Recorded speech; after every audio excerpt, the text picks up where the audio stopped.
You are now listening to the Someone's Favorite Productions podcast network.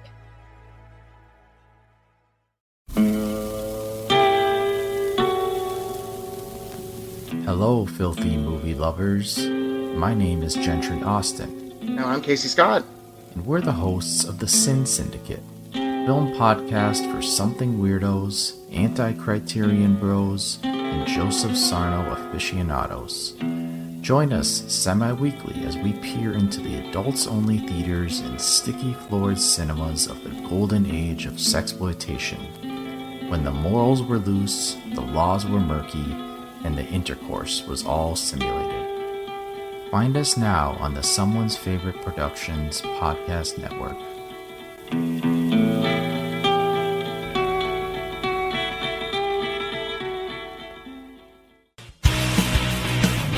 Hello there, and welcome back.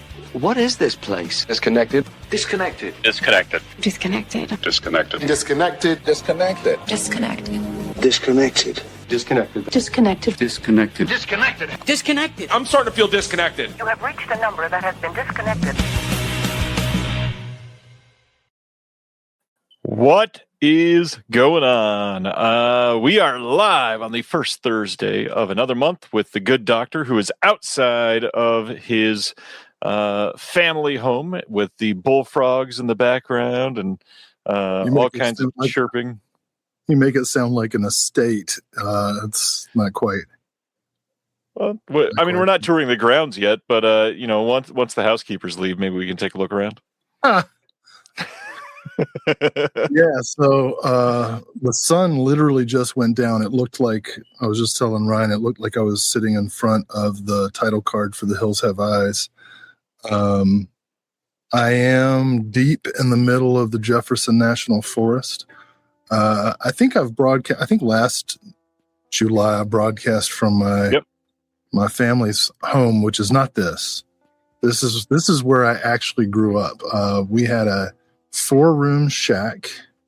My folks were these back to the land hippies. It was like the beginnings of the sustainability movement in the late 60s, early 70s, and a lot of these hippies were looking for cheap land, trying to homestead, right? Be self-sufficient and go off the grid, Unabomber style. So we moved from North Carolina to Virginia when I was an infant to this 4-room shack and grew all of our food. You can hear behind me bullfrogs, whippoorwills.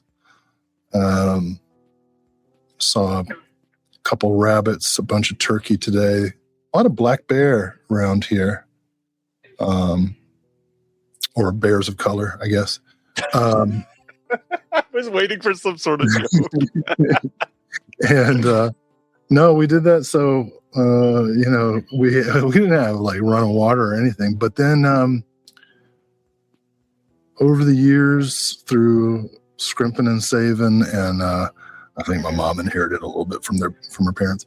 The shack finally collapsed, and they built a house that actually has plumbing in it. Small house. It's like 1, 2, 3, 5. It's like 5 rooms, whatever, but it's got a toilet.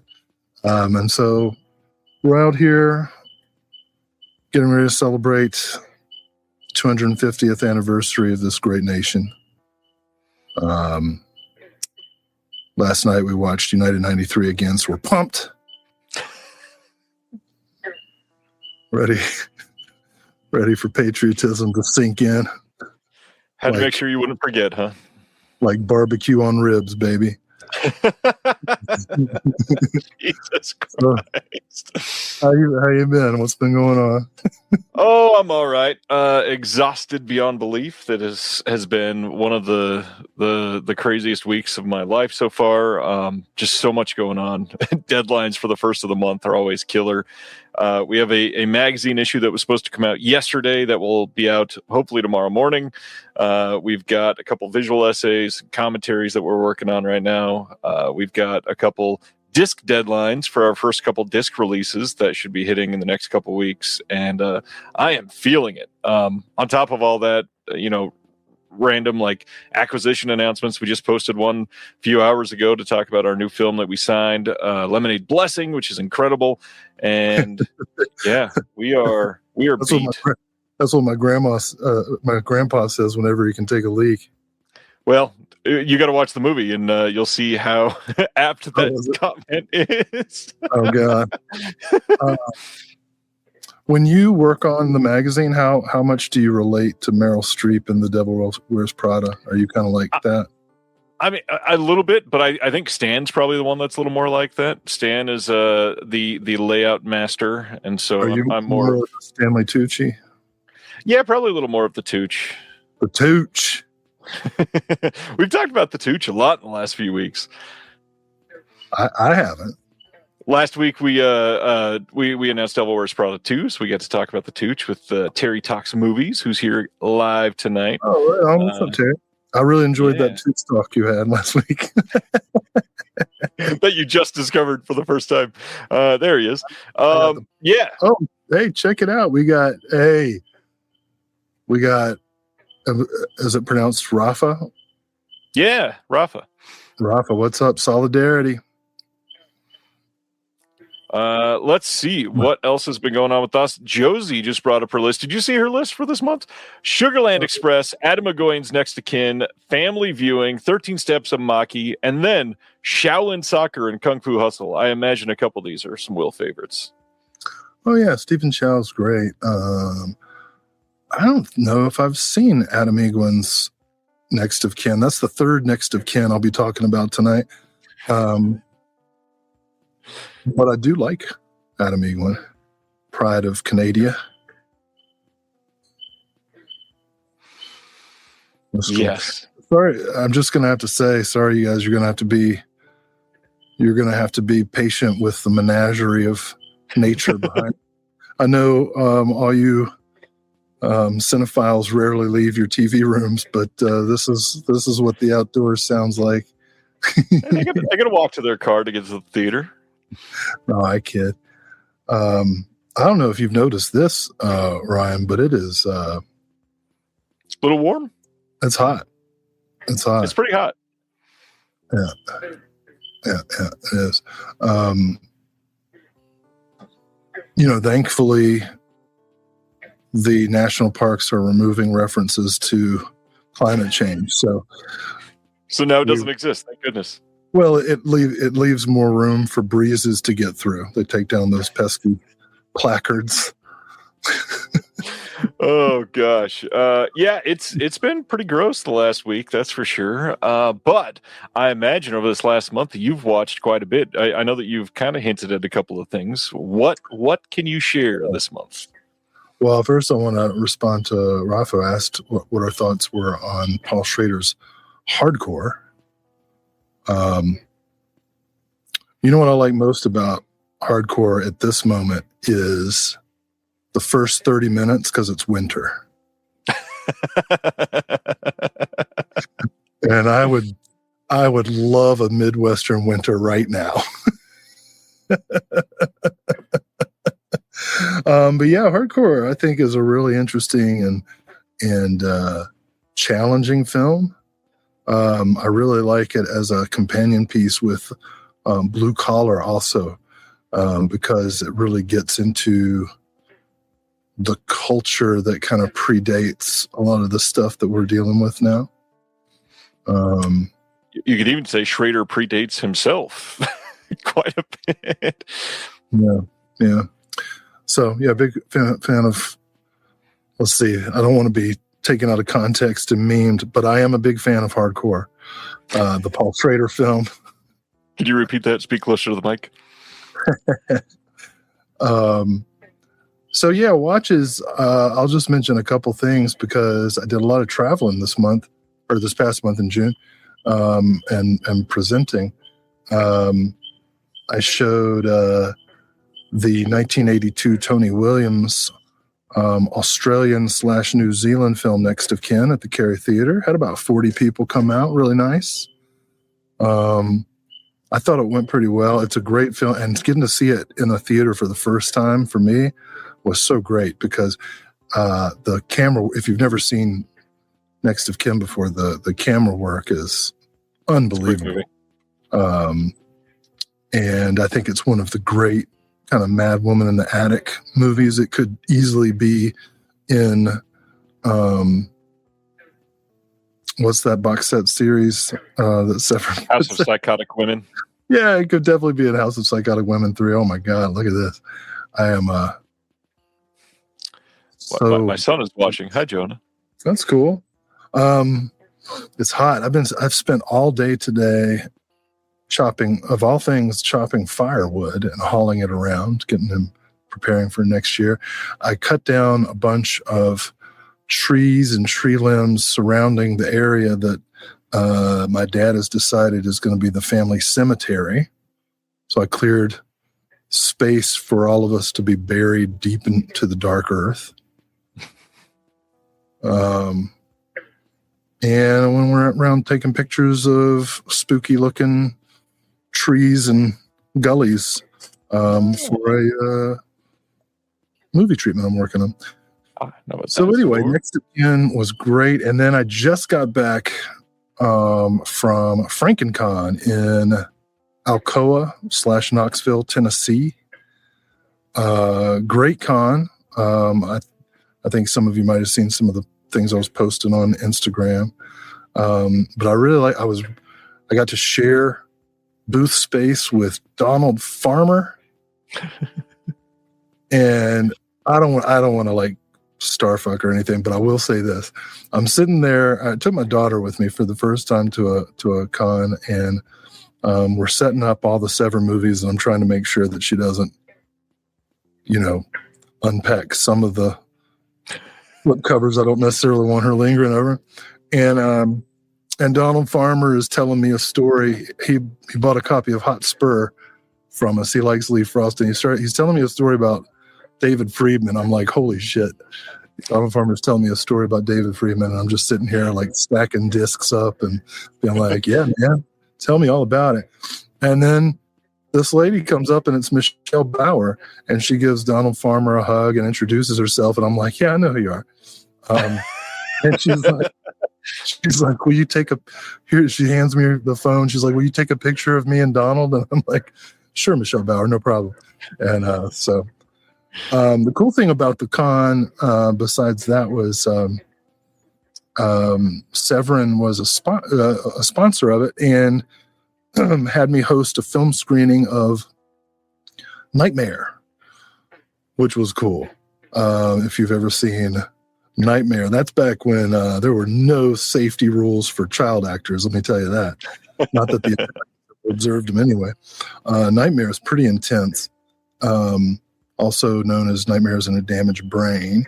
And I got to stand in a replica of the Wayne's World basement while I'm given the introduction. It was pretty cool. Interesting. Yeah, there were like 30 some people who came out for it. It was like a 10 o'clock screening right after. Oh no, that was the night before. Yeah. The next night there was like karaoke and Rhonda Shear doing some up all night stuff. So it was a great con. Sales were good. Definitely going to go back. And now I'm getting ready. Since it's July, we decided that this new cinematic summer school program, which will be matinees at the Cary Theater in North Carolina on Saturdays at 2, we'll be showing some classic Westerns. So I'll be doing The Big Trail, Johnny Guitar, The Searchers, and Buck and the Preacher over the next couple weeks. So that's what's going on, man. I don't know if that quite answered your question about recent watches, but I saw Sinners finally. I was not the one I was about to ask, but didn't we just talk about? Didn't you watch a bunch of the modern horror stuff that just came out, and you wanted to talk about some of them?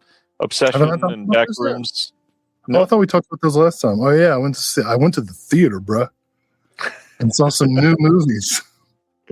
I saw Obsession, and my take was, wow, they let that. What's the actress's name? Indy Neveready. Yeah, they let Indy Neveready play every female role that Hollywood allows women to play at once. All in one movie. I say that because I was impressed with it. I was really impressed with it. It was nice to see depictions of how beta males can be equally manipulative and sexist. Like that's a bad dude. Yeah. Maybe, and so I enjoyed that, and took my daughter to see Backrooms. That was her first R-rated movie in the theater. I don't really know why I was rated R though. And it was kind of spooky. I liked the atmosphere. She, of course, spent several hours explaining to me how the movie departed from the lore. The lore, of the YouTube stuff, or no. There was no lore. The thing about Backrooms is that it's loreless, or that the lore is contributed by other people or some shit. I don't know. Anyway, it was nice. Loreless is a new word we have to use now. Yeah. I believe this is somebody that you were going to shout out tonight that you met at the con, Mr. Bo Ratliff. Oh yeah, dude. Bo, I was going to say that. Yeah, this guy Bo comes up to the table and he's like, "You look familiar," and I'm like, "Usually I'm about to get served." So I was like, I don't know, but no, he's a fan of Reconnected with the great Ryan Verrill, and remember me from my occasional appearances on here. So shout out to Bo, man. It was great meeting you at the FrankenCon.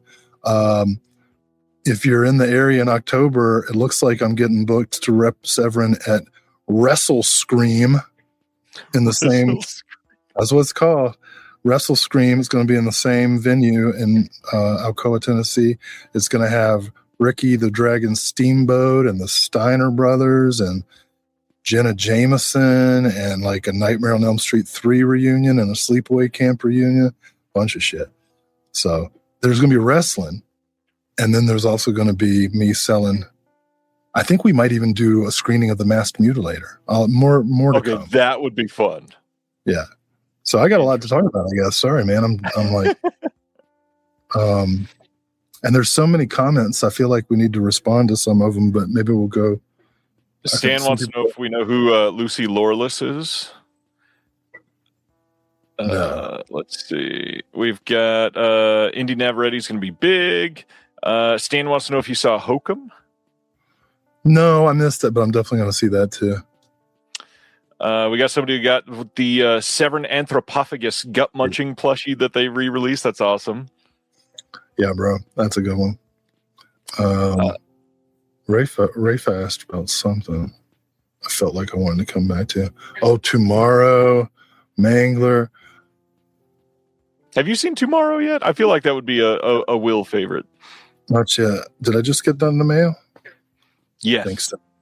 The question is if we like classic Spencer Tracy, Jimmy Stewart, Cary Grant. Hell yeah. Just of course. Let's see. Watches. I don't have a lot to cover this week because I had such a busy week. I will say I was stoked to be able to get away for a day to watch a couple movies with my dear friend Ben, who's going to be on the show in a couple months. And we watched some stuff to prepare for that. So just to get everybody watching and catching up and ready for that talk, we're going to be doing an episode on John Woo and his 4K restorations, probably near the end of August. We watched a couple of those this last Sunday, and I will say, good God, is there a big difference between the Arrow 4Ks of the John Woo stuff and a certain Kino Lorber 4K, which I got to say looked like absolute crap compared to the Arrow ones. Yeah, Face Off is not a pretty movie, I will say. Pickups, since you are out in the middle of nowhere, I can't imagine you have stuff very accessible to be able to share. Well, as you know, there are a lot of sales going on. So by the time I get home, there'll be some Criterion stuff. Alice doesn't live here anymore, 4K, that kind of thing. No PlayStation games. I didn't order any PlayStation games. Probably should have, now that I think about it. Yeah. We'll be chatting about that a lot tonight. I was asked if I saw Pizzowell. Pizzowell. Pizzowell? Another YouTuber, yeah. Oh, I saw that guy walking around, but we did not interact. I'm going to follow him on Instagram, though.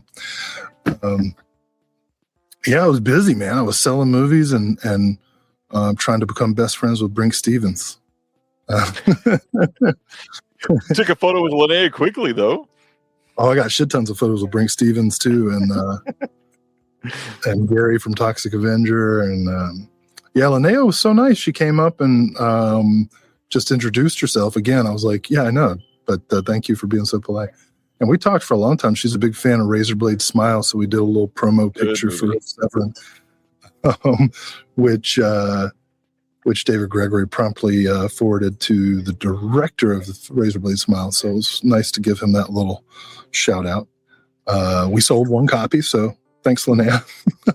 That counts. Nice. Yeah. So what you were trying to talk about your watches, and I just hijacked you. No, I prompted you about pickups and not having much, and then we started talking about cons again. Pickups wise, I do got a couple things I can talk about. One, they had announced this years ago when we finally have in our hands the 3D version of Magnificent Bodyguards from 88 Films. This is long-awaited release. I got to say, the lenticular on the front kind of leaves a lot to be desired. I'm falling out of love with lenticular covers. They never really look great, if you like. I got one from Imprint that I wanted to highlight. The Ninth Gate. This is a very comprehensive 4K release of this film of the nigh, controversial director at all, Mr. Roman Polanski. That is a movie that is been seeing a lot of love lately. It had a Blu-ray release from Imprint, and then Lionsgate released a 4K, and then Imprint released one with more extras than everything kind of combined. And then the last thing is all sort of one group together of some stuff that I really want to talk about, because I've not seen anybody really picking these up. And anytime that a new company comes out, I'm always excited to see what they're going to do as their first group and slate. And we got Last Slate Video over in the UK. They released 6 titles in their first big batch. And we've got the first one is A Light Through Colored Glass. The next one is The Stranger. And then 2 that I'd wanted to see for quite some time, but I've not been able to yet, is Laid to Rest and the sequel Laid to Rest 2 Chrome Skull. And then one that we talked about, I think it was last year, Snapdragon. Probably recognize that one. That. Good director. Big fan of that one, huh? Yeah. And then When the Bow Breaks is the last of their first slate with Ron Perlman and Martin Sheen. High quality stuff. All, I believe, locked region B, or no, at least a couple of these are region free. Interesting. So yeah, some stuff that you can get region free if you check them out. Fairly decent prices, good shipping from the UK. Solid company. Check them out. I am waiting eagerly for their next batch of announcements from them. Nice. Oh yeah, I got the Jackie Chan box set from Arrow. Yeah. Critical. That was Last Slate Video. That Jackie Chan set, though, man. Are you paying attention to the controversies with people? There's no, I don't want controversies. I just want it to be right. If you've got the Panasonic, is it the 820? I think the 4K discs. Some of them are not playing with Dolby Vision. They don't play right. And then if you try to follow some of the Arrow recommended solutions, it creates just some terrible looking overall image. So this happened again on one of their other titles, I think about a year ago, and I don't think they ever put out replacement discs on that one either. So I'm sorry. Keep an eye out. Panasonic, so. No. Thankfully, I think that's the only one that it is affecting. But at that point, you should probably be checking Panasonic players if you continuously have a problem with those discs specifically. I don't understand how you can own a company as big as Arrow and not just solve that finally. I mean, if it's going to affect a large portion of 4K players, you should probably make sure that they're working right.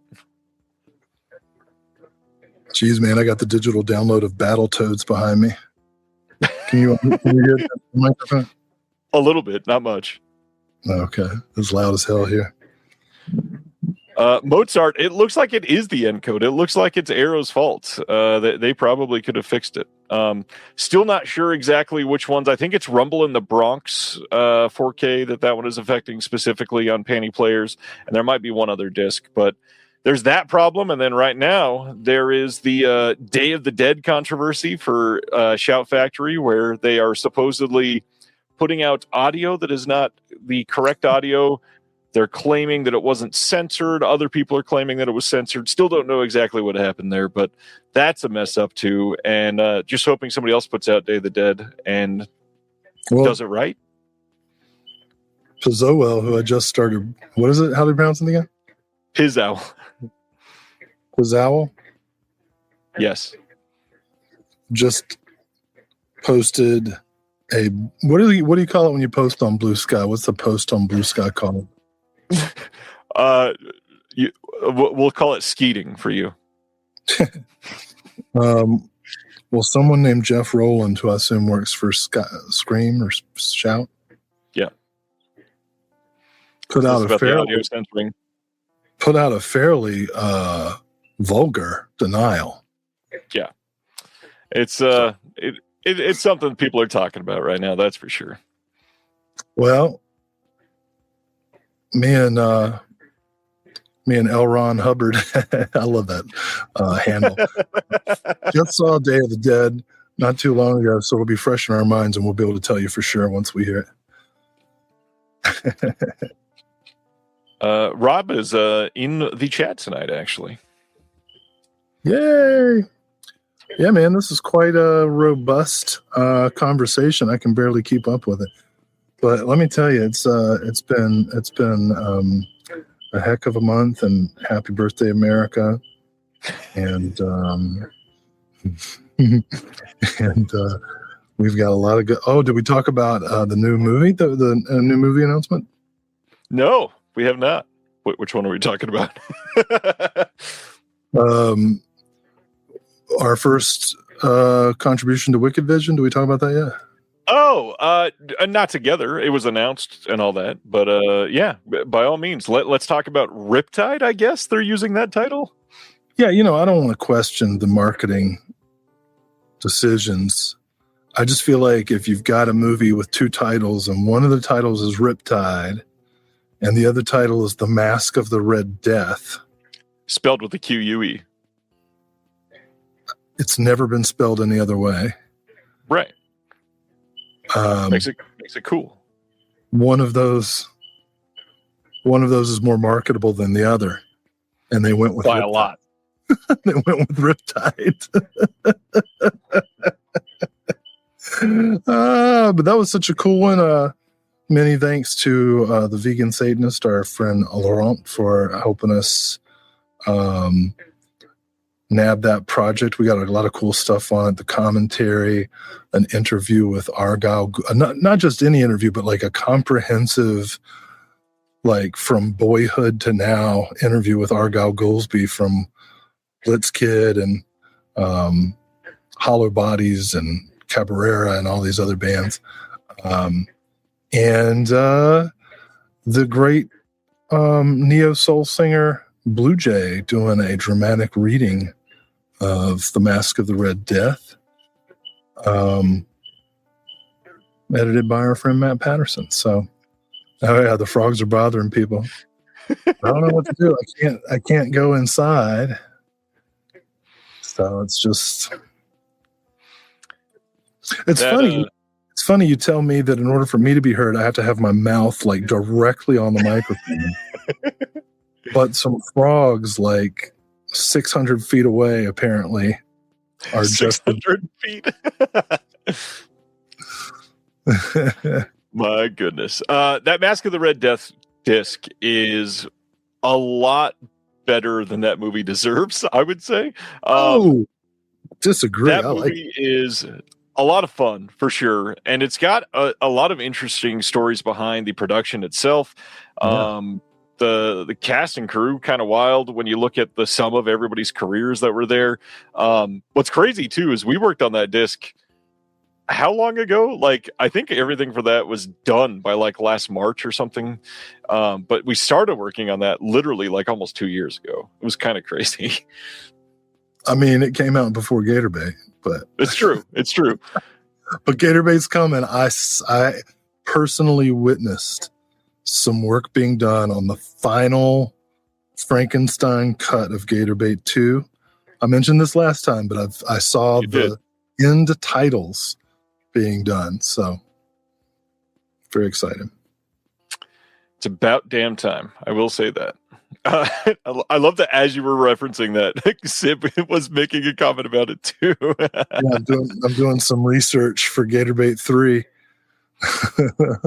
which are in our interview with Joe Bob Briggs. He talks about some ideas he has for Gator Bait 3. He sure did. I'm doing some location scouting. It's a crossover between Gator Bait and Frogman. Yeah, gators in Appalachia, right? The alleged climate change has forced them northward. They're migrating. We've got Florida gators on the Appalachian Trail. Dude, that shit would be awesome. Yeah?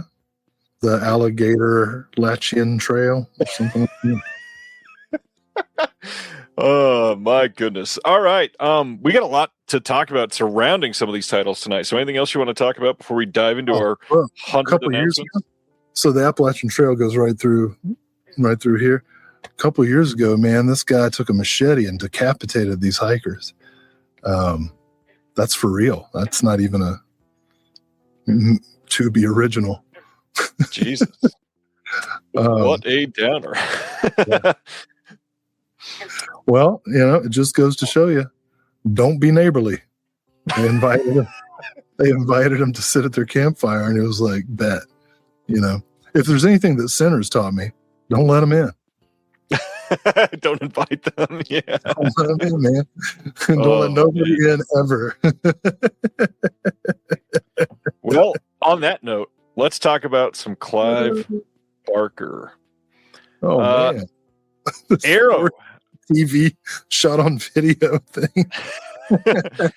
Arrow has announced their upcoming titles that are coming in September. This is coming in the UK only on September 6th. We get a 4K and Blu-ray release of Underworld. This is the same title that was released by Kino here in the US, and it is going to be a 2-disc release. If you buy the 4K, the limited edition, you will get a second disc. If you buy the standard later, it will only have the one 4K disc. So if you really want the Transmutations cut on Blu-ray, you got to get this one specifically. Nothing different as far as the scan from what they're saying here. There's nothing saying that it's the restoration done by Arrow, so it's the same Kino scan. However, it'll be all encoded differently, guaranteed, because Arrow is usually better than that, even though we were just talking about a Panasonic problem with them. On the disc itself, we've got a new interview with the DP, new interview with one of the actors, new interview with longtime collaborator Nicholas Vince, discussing his experiences working with and the legacy of Clive Barker, and then a bunch of archival extras. How do you feel about Underworld, sir? I was wondering why it was UK only, and then I realized it's because they allowed Transmutations to be in the same box. And I applaud them.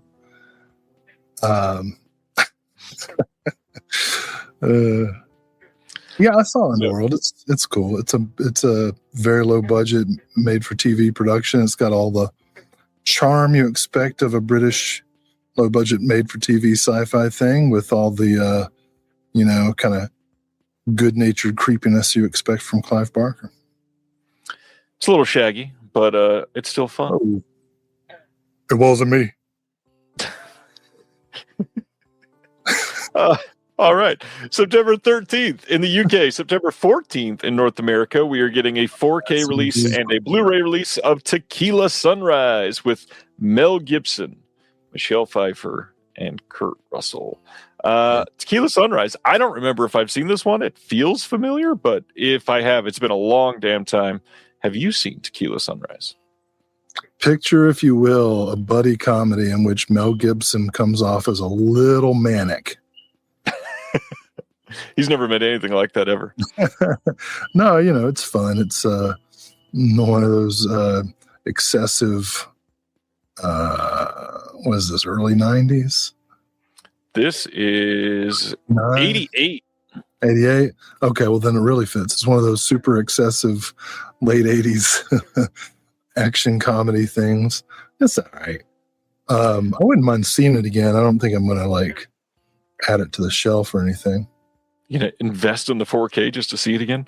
We have a new interview with the producer on here. New appreciation of Robert Towne by Lucy Bolton. New interview with the second AD, Robert Rhoda, on this one. New interview with the actor Layla Sloatman, and then a booklet with new writing of the film by Sean Hogan and Josh Nelson, and excerpts from the American cinematographer. I'm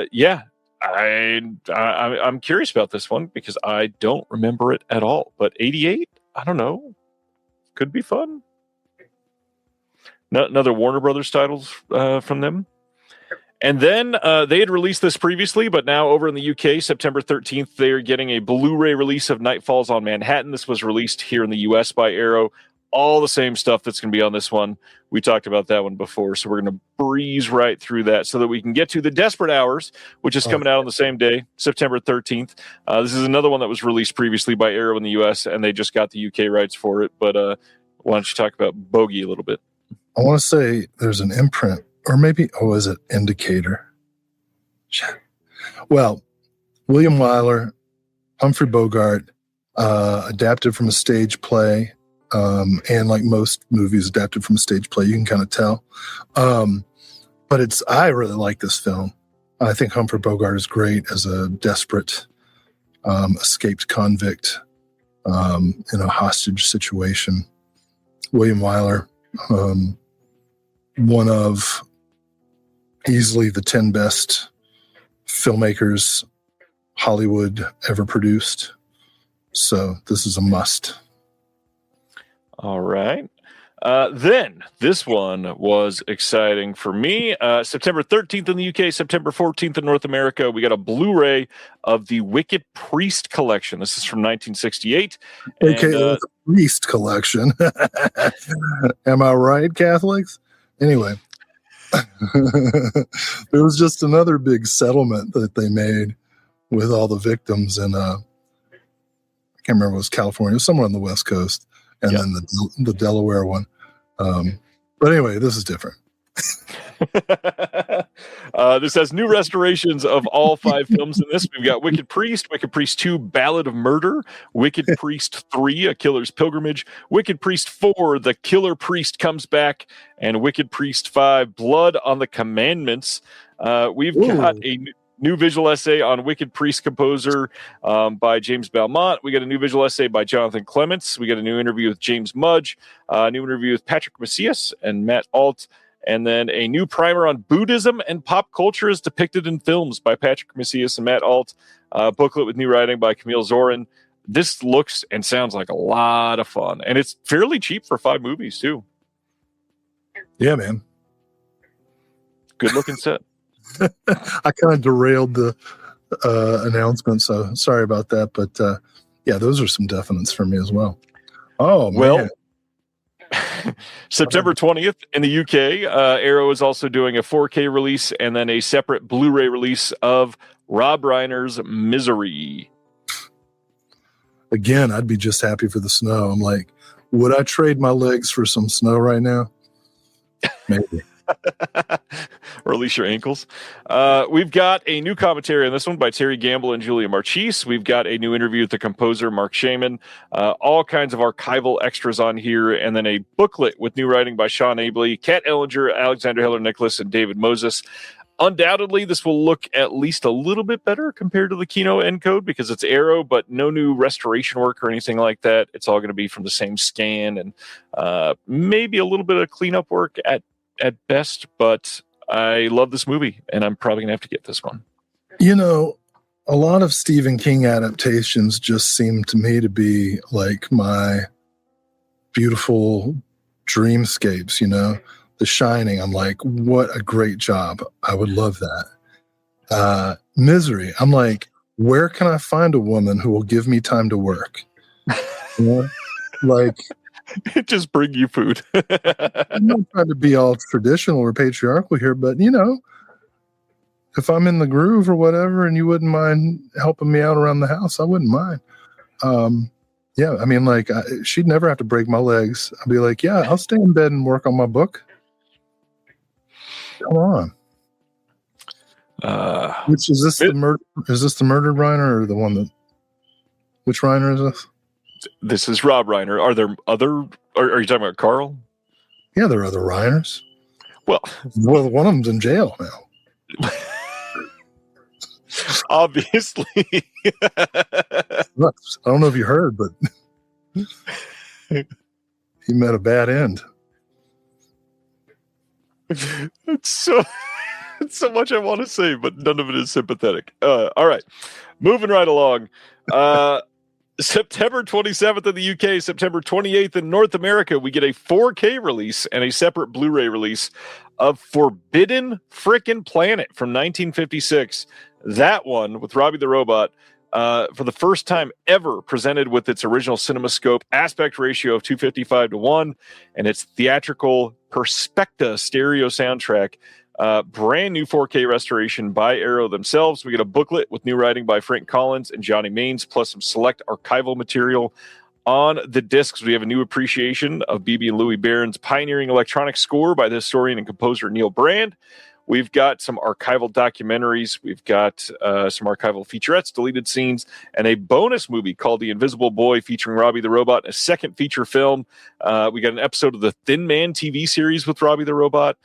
Lots of stuff on here. I did sort of hope that they were going to do more as far as extras. They do have a new commentary by Kim Newman and Barry Forshaw, but that's the extent of it.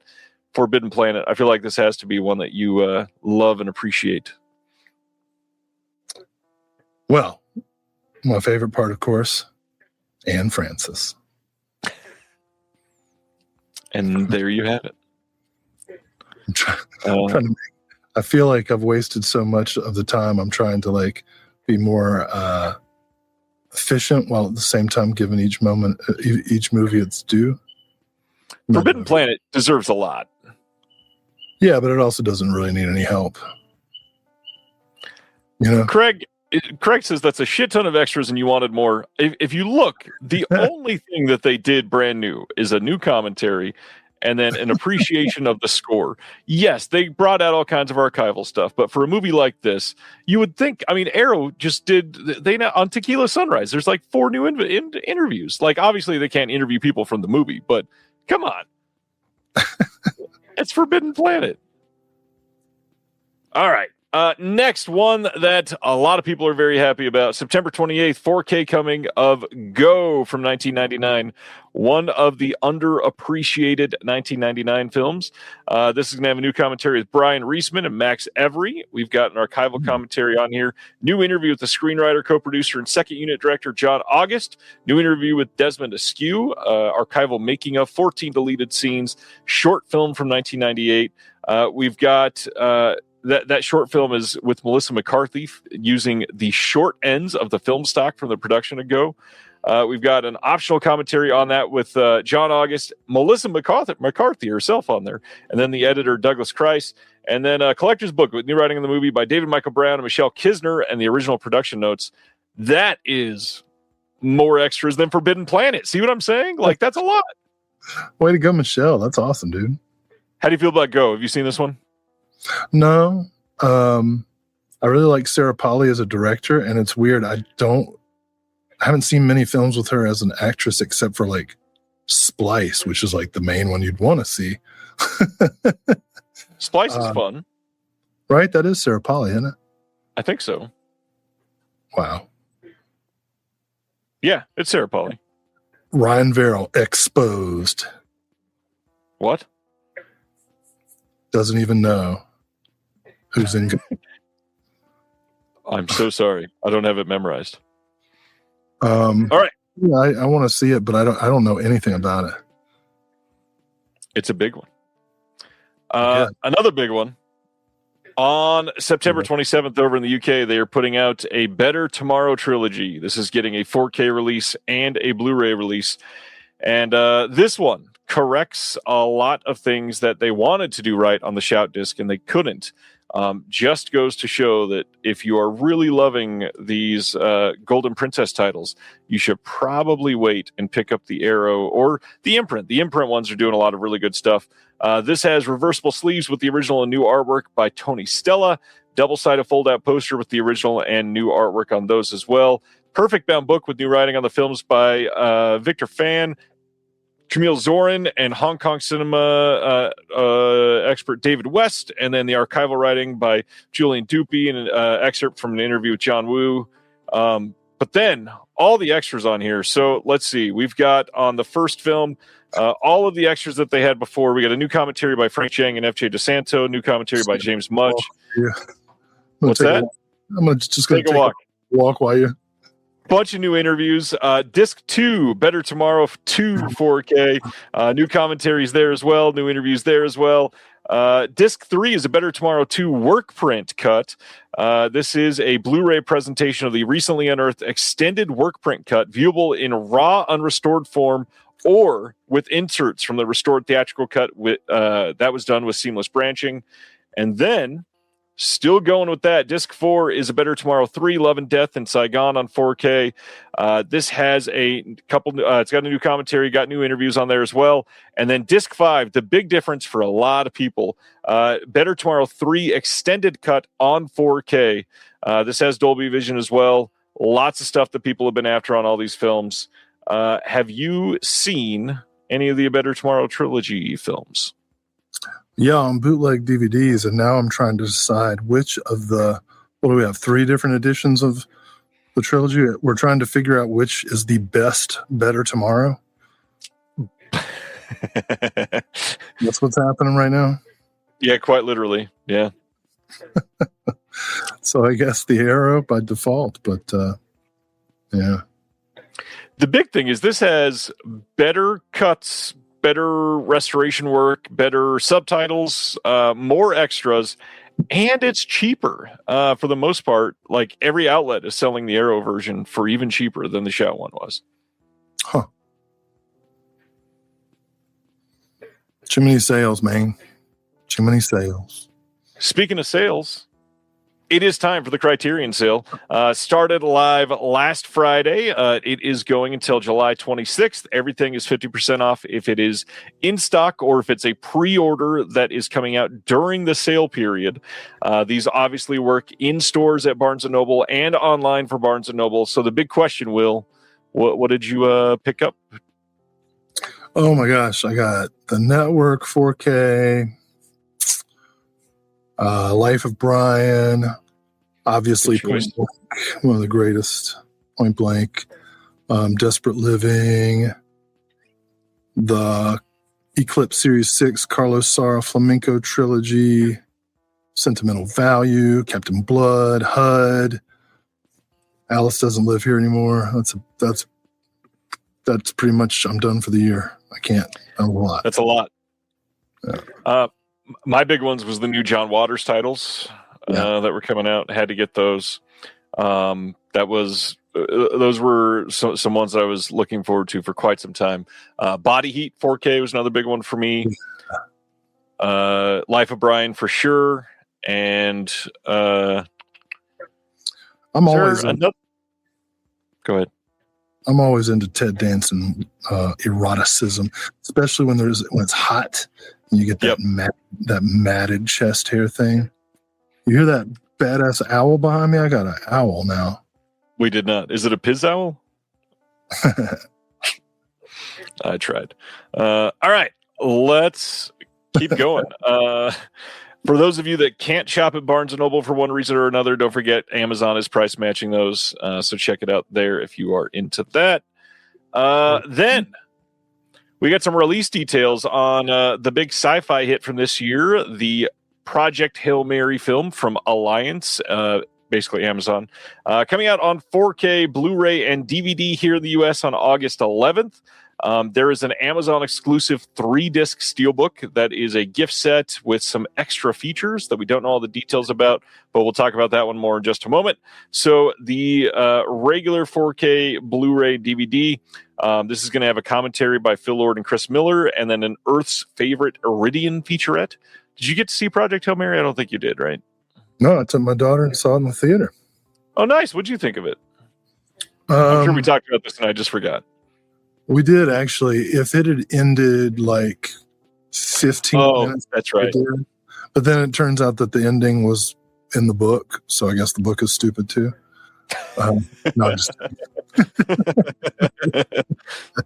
I just, when I'm in a movie like that, I always like to have a ambiguous ending, and we don't get that. That doesn't. It was much better than I expected to be. I don't care to have it in my personal collection, but I'm not unhappy that I saw it. Yeah, I liked watching it. I saw this one while we were down in New Zealand. I am kind of very curious to hear the commentary on this one to talk about how it was made, hopefully. Big thing, you're talking about the ending not being ambiguous. They kind of over-delivered. You got like 4 endings. That's always better, right? Yeah. Then... I was pretty impressed with Ryan Reynolds as an actor. He's showing a lot more range than I thought he had.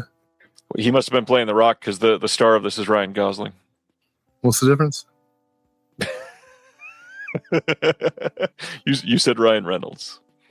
Yeah, what's the difference? They're both like sculpted ab, long-faced, pointy chin, sandy hairs.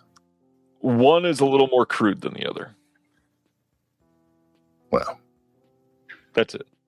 October 13th, this is the art and design for the Amazon exclusive Project Hail Mary Steelbook that they are doing. This says it's going to have some additional extras. We don't know what it is yet. There is a collectible booklet that is here. The 3 discs is an interesting thing because the regular 4K release does not have this. So some people are speculating there might be another cut. But I feel like if there was another cut, they may have, advertised that. They put this up for pre-order, sold out pretty much immediately. And if there is another cut and they didn't tell anybody about it, that's very weird. Maybe it's the movie, but from the aliens' point of view. All of the subtitles would just be us hearing English and them just subtitling some alien language. I'd see that. Pretty fun. All right. Cube. Hey, this one is interesting. Can we talk about it? I don't know. So Neon Eagle has announced that coming soon they are putting out Diamond Ninja Force and Demon's Apartment, both from 1986. It is going to be up for pre-order in the month of July. They're going to have their biggest ever Neon Eagle wave of titles, and it will be 3 brand new titles. One of those is the IFD Godfrey Ho masterpiece, Diamond Ninja Force. Hey, Will, have you ever seen Diamond Ninja Force? Only about 20 goddamn times. Is that it? I guess we can say we're on it, right? Yeah. We did a visual essay for it that I'm pretty proud of. I liked it. I think we did a good job. It's a really great visual essay. Yeah. I stoked for people to see it. It's a wild movie. I think it's a lot of fun. I love that we are getting Demon's Apartment on the same disc too. Yeah, that one's pretty cool. It's got more boobies in it. Yeah, I guess we'll talk more about it in the August show. Yeah, absolutely. Let's carry on then. Supergirl came out this last weekend, and you can pick up the 4K Steelbook now. There's also a standard 4K Blu-ray and DVD coming. And if you hate women, this is the new thing to beat up on, I guess, online. Yeah, it's the Captain Marvel of 2026. Yep. I was not going to see this in the theater because I don't really do superhero movies. But because everybody's being such a bitch about it, I'm going. I'm going to use the last week of my A-list to get in. Listen, I'm sure there's got to be a couple of incels listening. Listen, buddy, it's all right. I get it. You're frustrated. You feel alone. You feel like nothing's going to ever go right for you. You feel like you can't say anything, even though all your heroes say whatever they want all the time without repercussion. Louie's back. Come on. Just leave her alone. Leave her alone. She doesn't need my help, but come on. Supposedly she's amazing in this, but I don't even know is she like? I have no idea who it is. I don't know young people. All right. I know Aquaman's in it. Yeah. Dressed in like Gene Simmons cosplay. Nice. All right. It's spelled with a QU.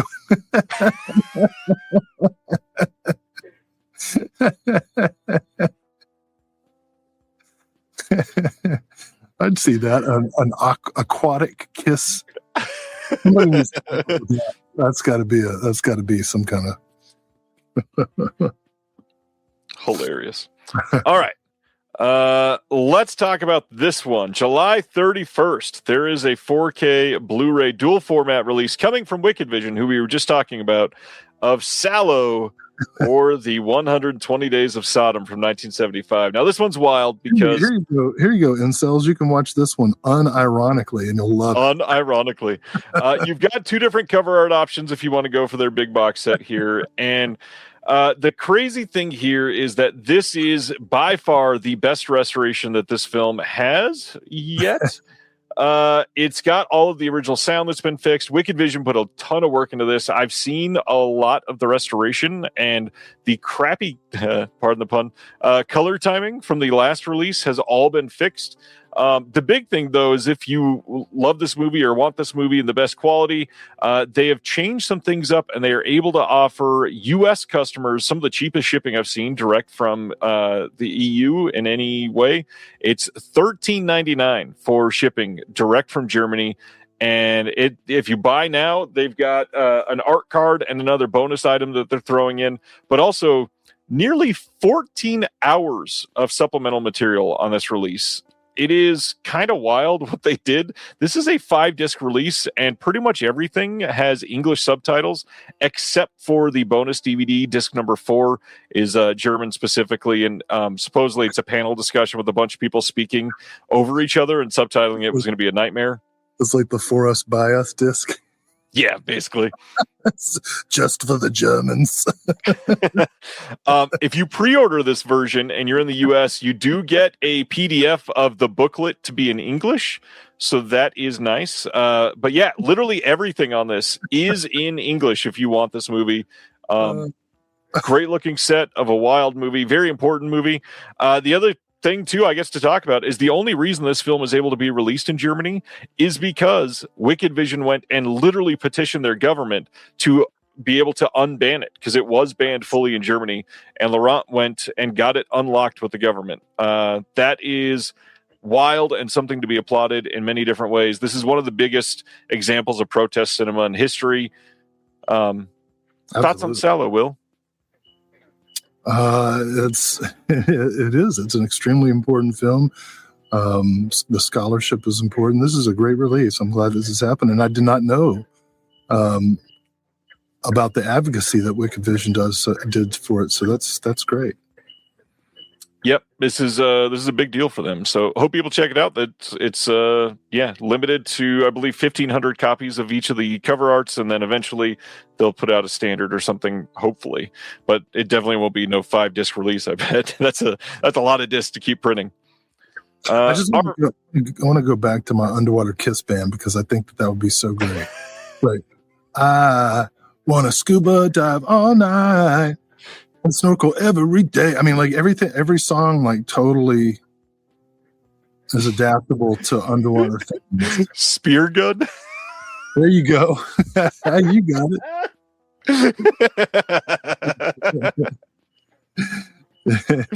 Oh man, I was not even thinking of puns because I was just talking about Sallow. But yeah, that was. Yeah. Oh, there's so many puns in Sallow.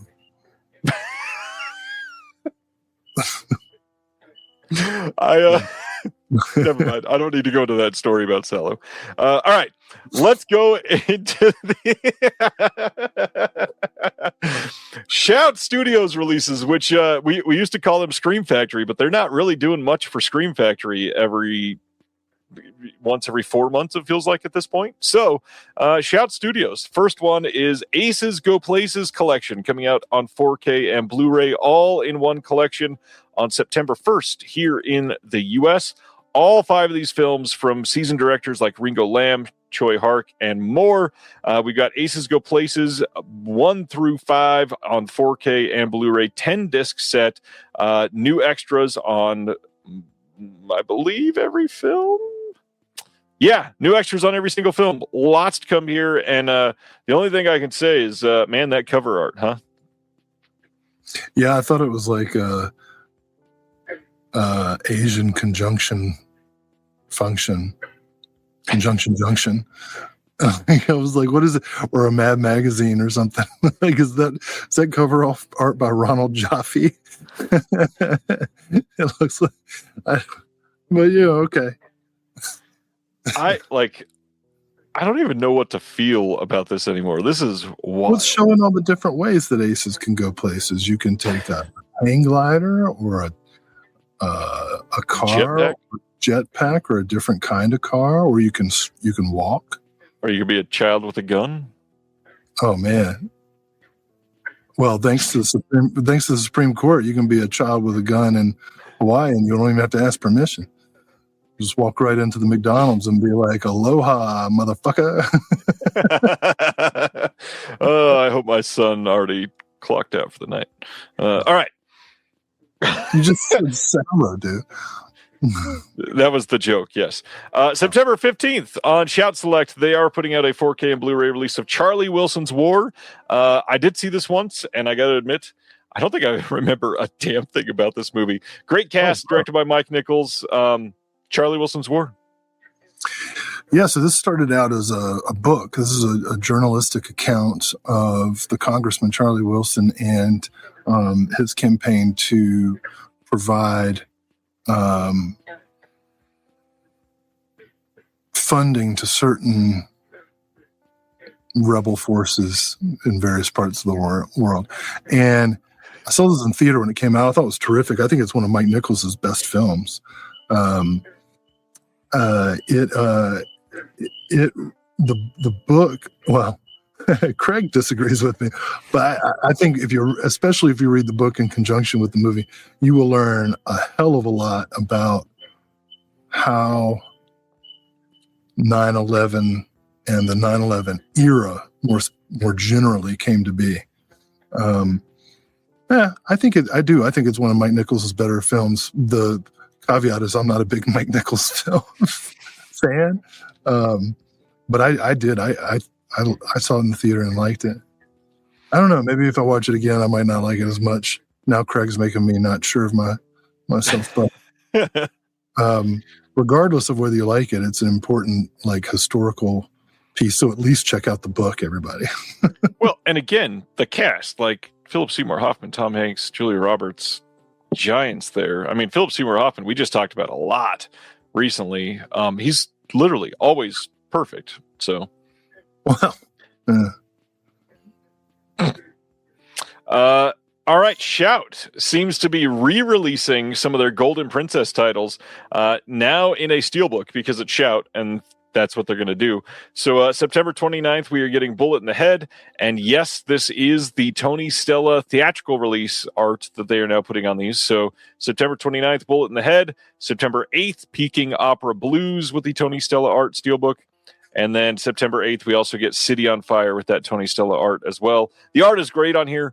I just, again, if you're going to do this, look at the art that we just saw in the Aces Go Places. I mean, put out the good art the first time. Why do we need it on steelbook with different art and all that? Like, we are getting so many copies of these films already. This is wild.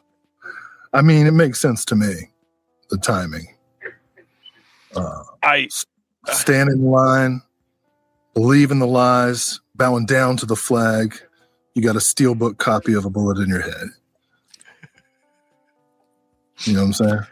Also, rest in peace, Tony Stella. So there's that. Oh, dang. Oh, sad. Yeah. To make it less sad, they're also putting out Shaun the Sheep Season 7 on Blu-ray on September 29th. At the funeral? At Tony Stella's funeral, do you think anybody walked up to I'm going to imagine it was open casket. Do you think anybody walked up to the casket and went, "Hey, Stella," just to check? I don't think so, Will. No. You suck, dude.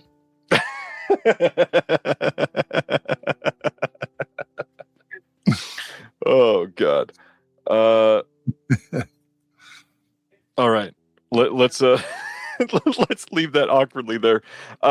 Shout is re-releasing 4K steelbooks. These were Amazon exclusives. Now they're wide releases. So we've got The Boy and the Beast and Brotherhood of the Wolf. The bats on my feet. There's a bat fluttering on my feet. Pick it up and show us. What was that? I'm not going to touch it. Rabies. I cannot wait for the people listening to this on the podcast tomorrow. I think the show is messing with his echolocation. What's this movie? It's a Boy and the Beast is an anime movie, and then Brotherhood of the Wolf, you know very well. AKA puberty. Oh, geez. Yeah, so Boy and the Beast is September 15th, Brother of the Wolf, September 29th. Then we've got, that is it for Shout. Kaleidoscope is putting out Landship from 2026 on August 10th on Blu-ray DVD. This has an audio commentary with Callum Byrne, Andrew Byrne, Vin Hawk, and David Dobson, Q&A with the cast and crew, and some trailers. Landship. I'm about to Manu Ginobili this bat.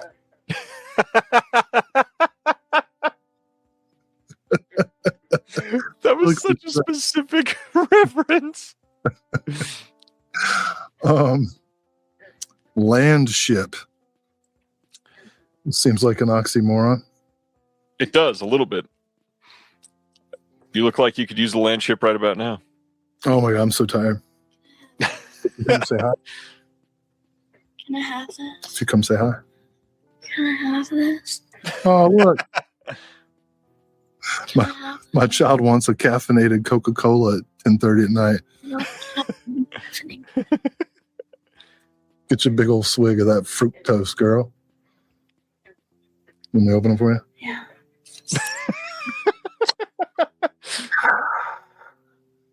Hey, watch out for the bat. Hmm?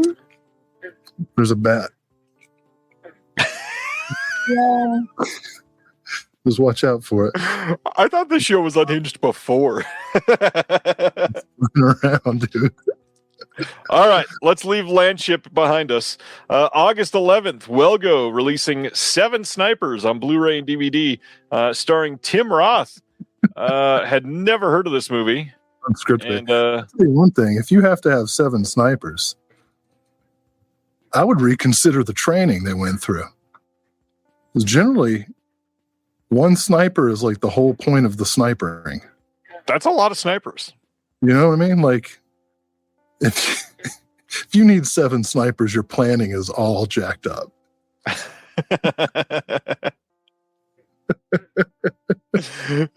Steven says we can't podcast here. This is Bat Country, and I love that comment. I'm telling you, 7 snipers. I feel like I'm mixing this up with a movie about 7 other bad people, with like Christopher Walken and Woody Harrelson.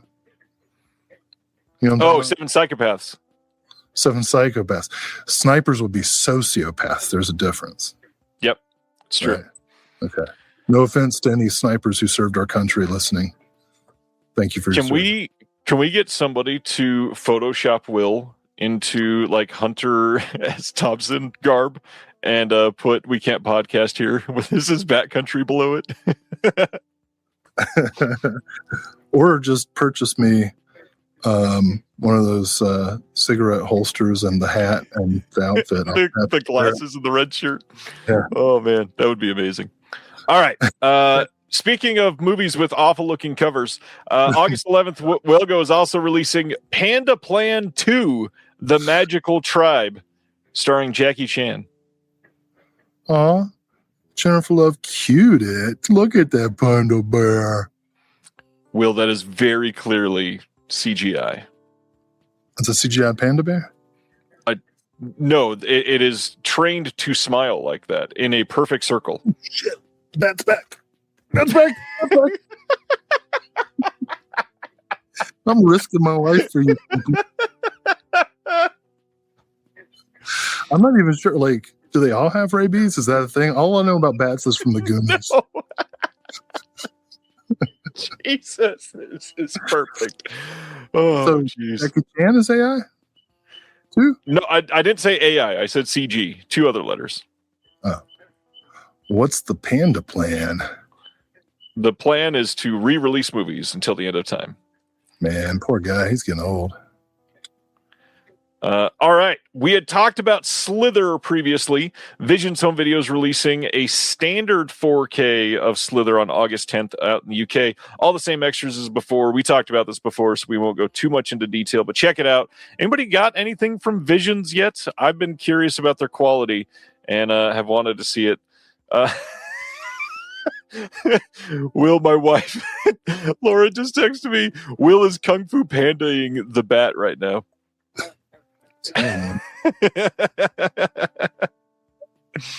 All right, moving right along from Slither. He just started what do they call it? IG Live. I need to start an IG Live at the same time as this. So on like one stream I'm podcasting with you, on the other stream I'm like straight up crocodile hunting with the bat. While having one-sided conversations about movies. Coming soon on 4K, Blu-ray, and DVD from Warner Brothers. Huh? Oh, this is apropos. Yeah, Batman Nightfall Part 1 from this year. Have not seen this. I gotta be honest, I did not even hear about this until it got announced. I like a lot of the Batman animated stuff, though, so I'd be curious to see this. Were you just talking about Batman, the... God, I saw... what was it called? The... Batman. Batman Ninja, yeah. Bro, that movie's crazy. I saw it with Shaolin Jazz doing live hip hop for it. Holy cow. I'm all sober now and everything. Thank you for your support on my journey. But like that was the night where I was like, I feel like I should definitely get loaded. Right now, and but I didn't. Good job. I'm proud of you. Whatever.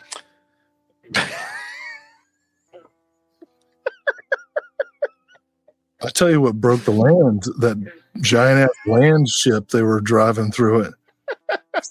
Oh, August 4th, Blu-ray and DVD in the US for Well Go USA of Broken Land from 2024. This, yeah. Is this Landman prequel? This looks like Landman wannabe. It's maybe a little worse. This says Carson Tidwell wants nothing more than to be left alone on his rural Texas ranch, because of course, when he accidentally shoots a pregnant migrant worker. What in the hell? I didn't even read this before. That's like the job description for him now, isn't it? It's like there's only one question on the application. Would you shoot a pregnant migrant? And if you say yes, you're like, welcome to ICE. Is it ironic that this got announced the same week that birthright citizenship got upheld? Barely. Man. What is this? Who put this out? Well Go USA. The ones that always release the Asian films and then every so often like a Al-Qaeda film. And I don't understand it, but Al-Qaeda? Is that? I've never heard that term before, but I like it. So basically, there's a Well Go USA, and then they've got an imprint that's like Well Go USA, and they put out stuff like Broken Land. They have to keep the trademark going for the name of their label every so often. They just changed the emphasis. Yep. Who's that? Who's the actor there on the cover? Is like what? David Morse. I know who that is. Who is that? His grandpa's the one that made the code. The what? Think about it for a second.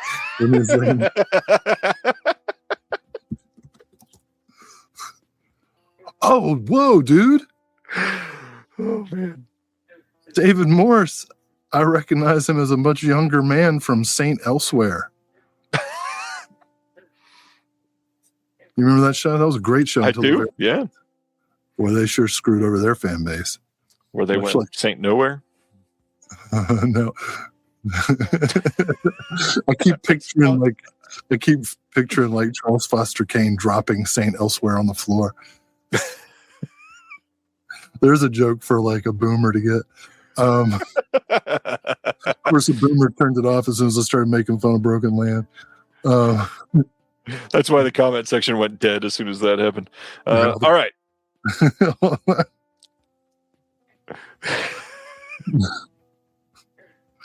What? All right. So 2 discs. All right, let's go to oh god. Imprint announced August 26th they are putting out a 4K and Blu-ray release of The Misfits from 1961, the John Huston film, shot in black and white widescreen. This one is going to be a brand new commentary by C. Courtney Joyner and Julie Kurgo on the disc as well. We've got a new piece on The Misfits by Matthew Sweet, and then a bunch of archival extras, plus a 60-page hardcover book on this one with an essay, We're All Dying, The Misfits as Haunted Film from Ivana Brejas, and dozens of original production stills. Which proves definitively that the Kennedys assassinated Marilyn Monroe. Not just... Wouldn't it be awesome if they got like an Easter egg of Danzig? Yeah, yeah, they did it. I've got proof too. It's right over here. And he's doing that while carrying 4 bags of kitty litter. Right. Hey. I like that. Next up, they are also releasing a mix of 4K and Blu-ray in a box set of The Cinema of Powell and Pressburger, collection number 2. This one has a Blu-ray of One of Our Aircraft is Missing, a 4K of I Know Where I'm Going, a 4K of The Red Shoes, a 4K worldwide first on 4K of The Small Black Room, also worldwide first 4K of The Tales of Hoffman, a Blu-ray of O Rosalinda, and then a Blu-ray of The Battle of the River Plate. Also includes the feature documentary Cameraman, a life and work of Jack Cardiff from 2010 on Blu-ray. This is a limited 12-box set, and it's got all kinds of extras coming on this. Brand new stuff, some archival extras, big booklet at the end. But yeah, this is just an overall giant set that I see a lot of people being interested in. I think their missing aircraft might be that land ship we were looking at earlier. This Quite is great. possibly. This is a definite pickup. This good to see The Small Backroom get a 4K upgrade. I love that movie. Nice. Wow, look at that. You know, Elon Musk was briefly a trillionaire, and I think I speak for most of the nerds like myself, connected to you and your show when I say if I had $1 trillion, I'd probably buy all this shit like first, and then like help some starving kids with the rest. And Can I just pre-order everything, please? Yeah, no, I feel confident that like most of the people in here would do that, and that's what makes us different than actual billionaires, because actual billionaires don't do fun things or nice things. It's a good point. Which leads me to my next question for Christmas. Could somebody please murder a billionaire and give me their money so that I can make good on the promise I just made to the starving children of the world? For the FBI agents listening, that was a joke. It was an ironic piece of commentary. It's not like I stuck my hand in a reflecting pool or something. On that same day, August 26th, they're also putting out a box set that they're calling Directed by Billy Wilder. This one, a mix of 4K and Blu-ray as well. We've got The Lost Weekend on Blu-ray, and then Stalag 17 on 4K, and then Some Like It Hot on 4K as well. This will also have a 168-page hardcover booklet. New extras on all of this. We get a new visual essay by Daniel Kramer, New commentary by the documentarian Stephen C. Smith. Another new commentary by Alan K. Rhodey. We've got new commentary by Alan K. Rhodey on that Blu-ray as well. And then on the last film, we got a new commentary by Daniel Kramer, David Del Val. And that booklet massive. We've got 168-page hardcover book with the original press kit, production photos, all kinds of stuff coming in that one, plus a bonus disc of Billy Wilder Speaks from 2006. That one in the SD on Blu-ray. But yeah, this is a lot for Billy Wilder fans. Upgrade. That's an upgrade for Billy Wilder Speaks, which has been DVD only for generations now. This is great. Oh, Lost Weekend. I know what that's all about. I'll be watching that one again. That's a movie I try to put in every Monday.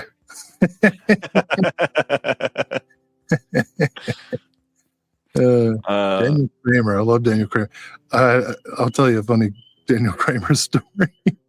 I've never met him, but I was on this podcast not too long ago, and the host was not like super familiar, and was like doing my introduction. It was like, "Oh, you do this, and you wrote this, and you produced that."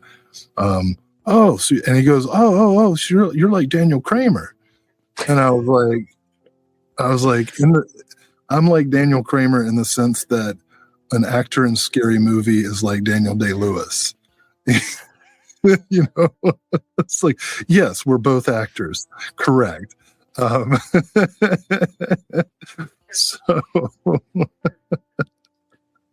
that was a funny moment where I had to be like, yeah, no. Sorry, buddy, you didn't get that good of a booking. Daniel Kramer, who, by the way, just today or yesterday announced that he had just turned in his 200th disc contribution. Wow. And every single one seems to be getting more and more scholarly, which is always impressive. That's funny. Ours started out scholarly and have gotten less so as time has gone on. I don't know. I mean, Papatopoulos was pretty early on in that run. I just remember you telling me that, I was just pulling up, we've done 50, so we're well on our way. But 50 have been announced. We've done a lot more than that. I remember you telling me the thing that we did for Saturn's Core, and the response was, well, this is a little classier than we're used to. Not necessarily a compliment. Pretty funny, though. This Billy Wilder set, like, you don't need us to sell it. Look at these films. Stalag 17, one of my favorites of all time, and like the funniest sample on the first Bloodhound Gang album. It's from Stalag 17. That's probably the funniest thing I can say about the Bloodhound Gang, is that they sampled Stalag 17. Yeah, love all these. All right. I love that you just randomly have bullfrogs interrupting you like every 4 seconds. Yeah. Hey, we just talked about Kubrick a lot last month, but now, August 26th, the imprint has announced a 4K and Blu-ray set of the Stanley Kubrick collection. This covers the earlier portion of his career with Fear and Desire, Killer's Kiss, The Killing, and Paths of Glory. These are all restored in 4K from the original elements, and it has authoring and encoding by Fidelity in Motion, hours of new special features, and a 100-page hardcover booklet with new essays and original production stills. Lots of stuff here. So Fear and Desire, we get a new commentary by Daniel Kramer again on the 70-minute premiere version there. On the other version here, we got a new commentary by... okay, I guess that's the only commentary on that one. Film historian Jeremy Arnold on young Kubrick's fears and desires on that disc as well. Then we've got Killer's Kiss, new commentary by Jason A. Nye. New Kisses Before the Knockout, film historian Paul Lynch on early Kubrick and Killer's Kiss. The Killing, new commentary by Stephen C. Smith and James B. Harris.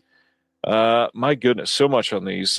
New Colleen Gray, looking back, 2004 interview with Colleen Gray, newly edited by Robert Fisher. All kinds of archival extras there. And then Paths of Glory, new commentary by Stephen C. Smith and James B. Harris, plus a Charlie Rose Remembering Kubrick set. Nice to see that there. And then that hardcover booklet. That is it on that one. But my goodness, not only that 100-page booklet, there's also a 144-page scripts booklet that has the entire script for Killer's Kiss, The Killing, and Paths of Glory. Holy hell, Will. Indeed. Hooray. Yeah, that's a lot. Can you hear me? I moved back to where the frogs are. So somehow you sound even better. Yeah. Right. Now we've lost you, though. I'm just kidding. Annihilation, getting a 4K Steelbook here in the U.S. on September 8th from Paramount. Here is the art on this one. Great looking slip. Nothing new on the disc in any way. It's the exact same disc as before. Have you seen Annihilation? I feel like you would hate this movie. I mean, what is it? It's a very cosmic movie. I like the cosmos. Yes, not in that way. It is. I like cosmic. Just because I don't like Mandy doesn't mean I don't like cosmic horror. No, that's not what I meant. I don't know. It's kind of a hard one to explain, and I also still don't understand how you don't like Mandy. Annihilation is good. Everybody should see it. On that same day, September 8th, they're putting out a 4K Steelbook of Arrival from Paramount. Here is the Steelbook art here. This one does add Dolby Vision compared to their last release. So if you're all about that Dolby Vision HDR, this might be an upgrade for you. What about Arrival? Have we talked about Denis Villeneuve at all together? What? The director. Who? The guy who did Dune. David Lynch? Denis Villeneuve. I keep confusing this movie with the Charlie Sheen Arrival that David Twohy made. This is a lot better. Whoa. It's not difficult. Have you seen the Charlie Sheen Arrival? Oh, yes. It's a mess. That's all I had. My Hail Mary was my project. Hail Mary was that you hadn't seen it, so that I could plausibly say, "Well, you don't know, do you?" That it's also different because that one's called The Arrival. This one's just Arrival. So it's more left up in the air, I suppose. Yes. No, I haven't. I don't think I've seen a Dennis. What's his name?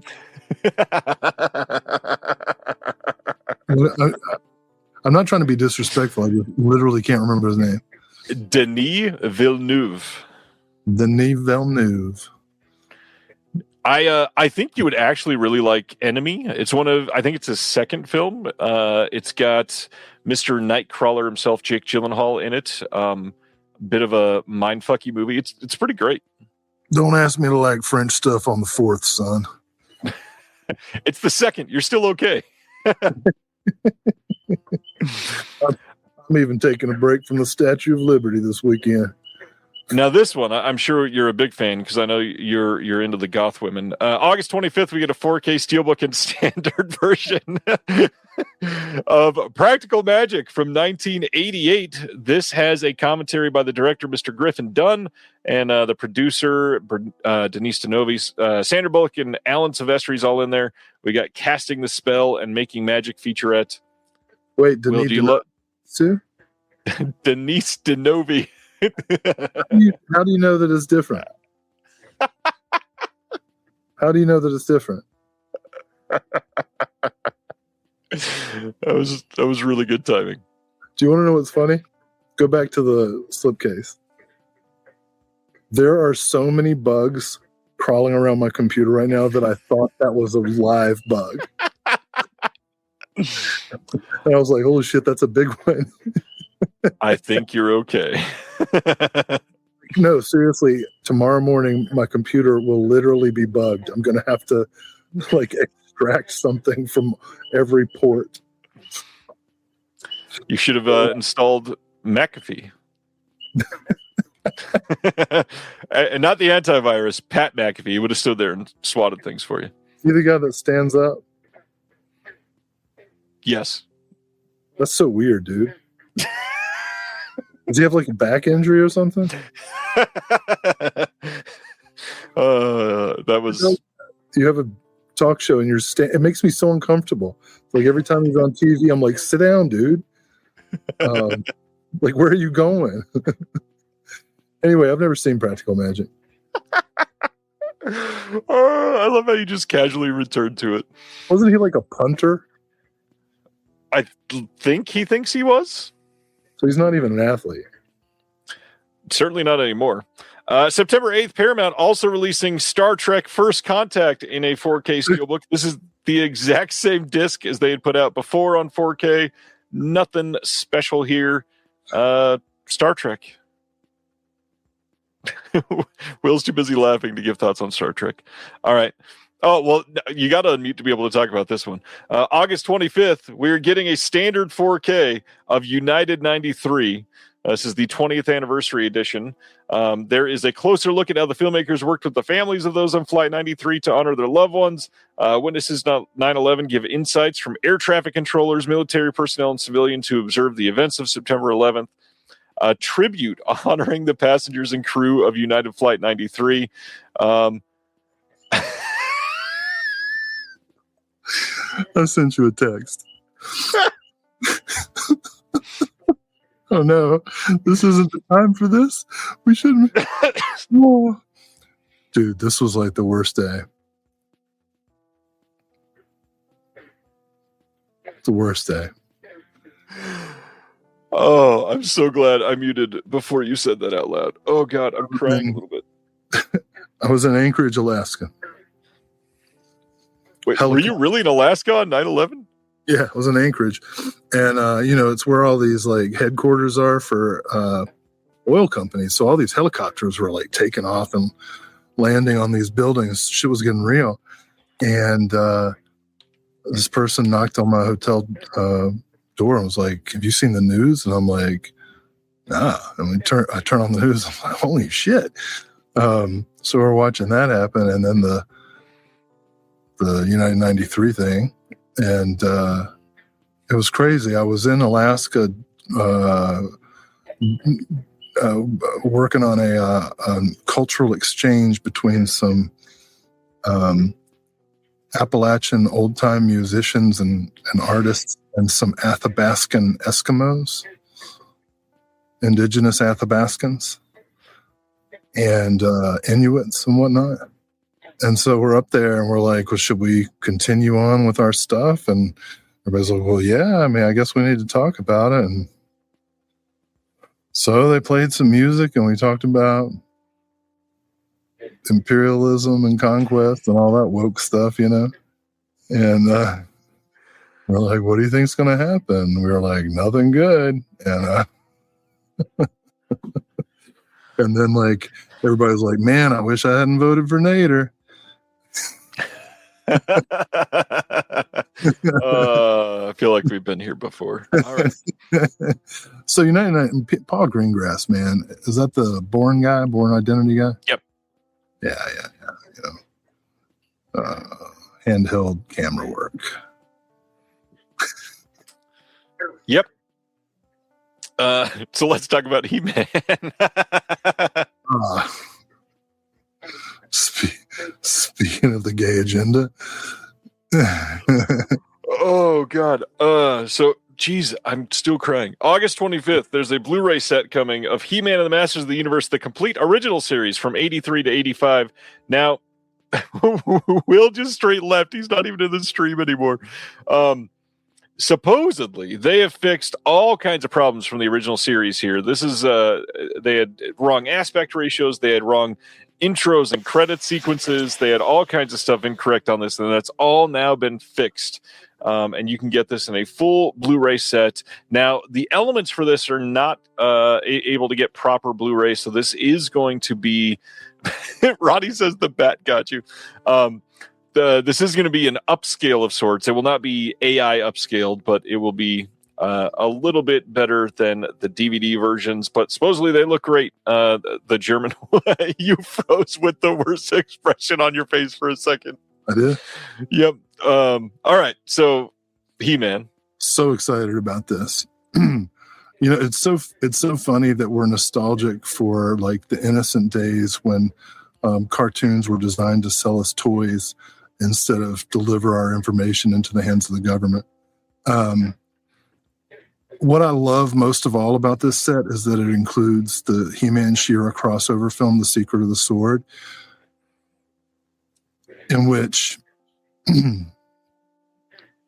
What's Shira's name? Like Ariel or something? Pocahontas, I think. Whoa. I'm not even sure you can say that. Come on, man. Do better. No, the thing about Secret of the Sword is Adora. That's her name, Adora.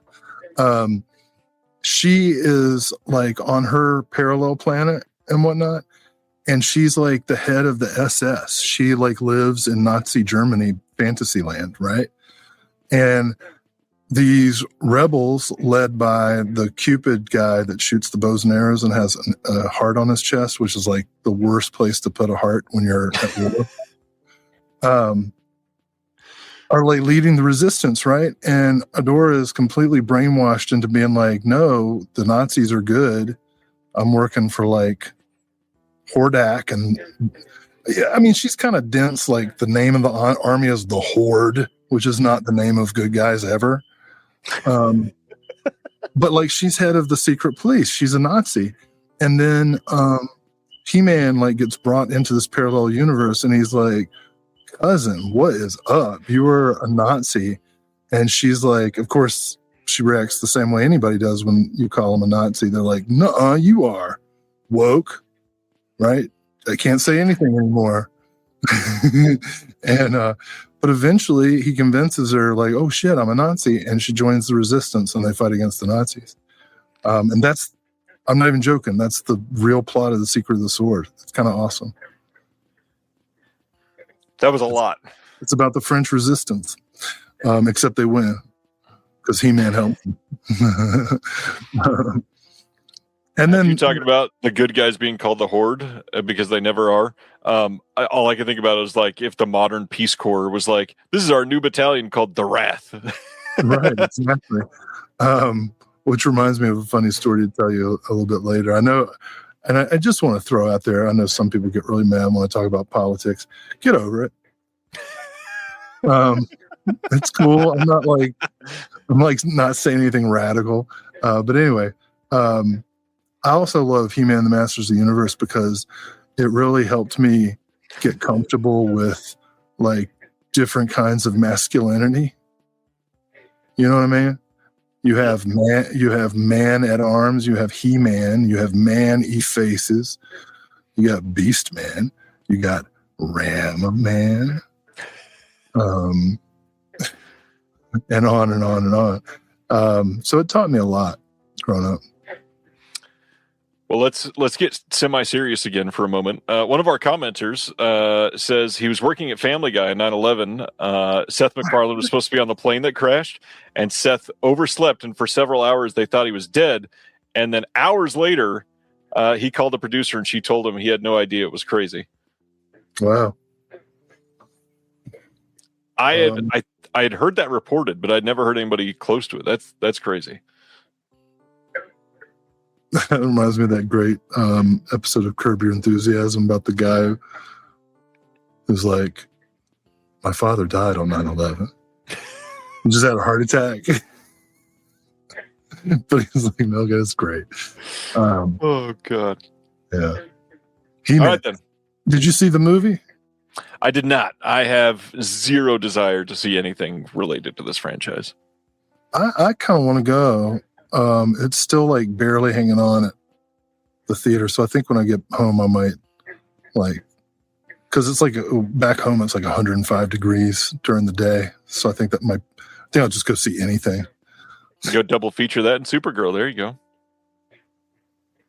Yeah. Fisto. That's right. I almost forgot about Fisto.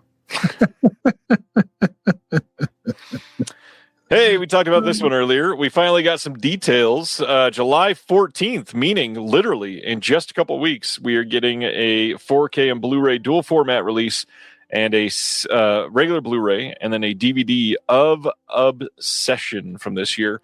This will have a behind the scenes with Curry Barker and the cast and crew, and then they're also going to have a commentary with Curry Barker as well. There is no mention of an uncut version on this, which a lot of people are speculating about because supposedly there's like 25 seconds of gore that was cut out of a certain death scene in this movie that might exist or might not exist. We have no idea.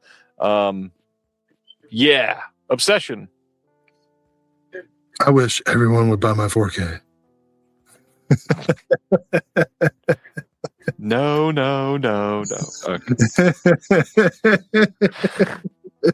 I thought we were having a good live stream. And then the bat showed up. Why did you have to do that?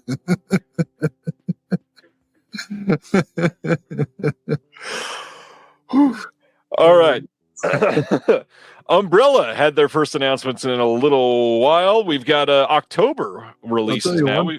I do relate to her, given how long these things go. I feel like I'm just standing in my own waste for hours. Oh, Head Coop gave an advertisement that should appeal to you, Ryan. He-Man is almost as good as the Flintstones. I mean, if it's almost as good, it's got to be pretty damn good then. Which, as everyone knows, is your favorite film. Every film is someone's favorite film, and Ryan's favorite film is the live-action Flintstones. Okay, I guess I will wear that badge, even though it's certainly You said not. it was like last month. I said it was good. Nay, I said it was great. I've never said it was my favorite. All right, Your Highness. What's this? Anyways, Umbrella has announced 2 titles for the month of October. We've got The Aura from. Oh, yours is dropping fast.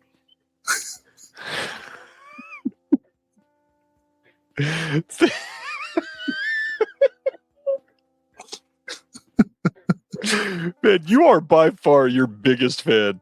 I love it. Wow. I'll have to tell my therapist I'm cured. Thanks, Ryan. Oh man, I want to make like 9 other jokes. The Aura from 2005 is coming on Blu-ray from Umbrella. This is the same director that did 9 Queens that I still need to see. This is supposed to be pretty great. It's a psychological thriller. It's going to have the collector's edition with a 48-page book with behind-the-scenes material and essays by Anthony O'Connor, Nadine Whitney, and more. We've got art cards, reversible poster, and it is a numbered release as usual. Then we've got on the disc new commentary with the author and critic Dr. Josh Nelson. We got Alexander Hiller Nicholas speaking on The Aura, a making of featurette behind the scenes, and then all the rest of the usual stuff. Did you see 9 Queens? Do you know about that movie? I live it. You live 9 Queens. Head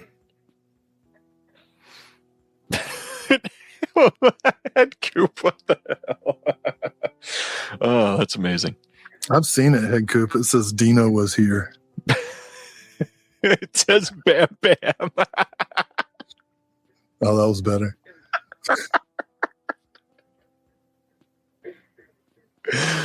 Oh, God. All right. I definitely want to see The Aura. You know what I don't really want to see again? The Human Centipede trilogy coming on 4K and Blu-ray from Umbrella on October 22nd as well. All 3 films on 4K and Blu-ray. They missed a huge opportunity. They should have put that in accordion packaging. That would have been awesome. Oh, God. So this has a 100-page book with behind-the-scenes art and new essays by Alexander Hiller Nicholas, Jim Morton, Jack Sargent, and more. New extras on pretty much all of these. New commentaries with documentarians, new interviews with some of the producers and other people involved, including Lawrence R. Harvey himself. We've got the color version on film 2 is on the Blu-ray. We've got, let's see, what else? They have confirmed all 3 of these are uncut, by the way. Thoughts on the Human Centipede? I'm sure you've seen at least the first one. Oh, man. I love them. I saw the first 2 in the theater. I went to see the second one with my friend David Cook, the film historian. Now, David, it should be said, is much older than I am. At the time, I think he was about 75. I was still in my 30s.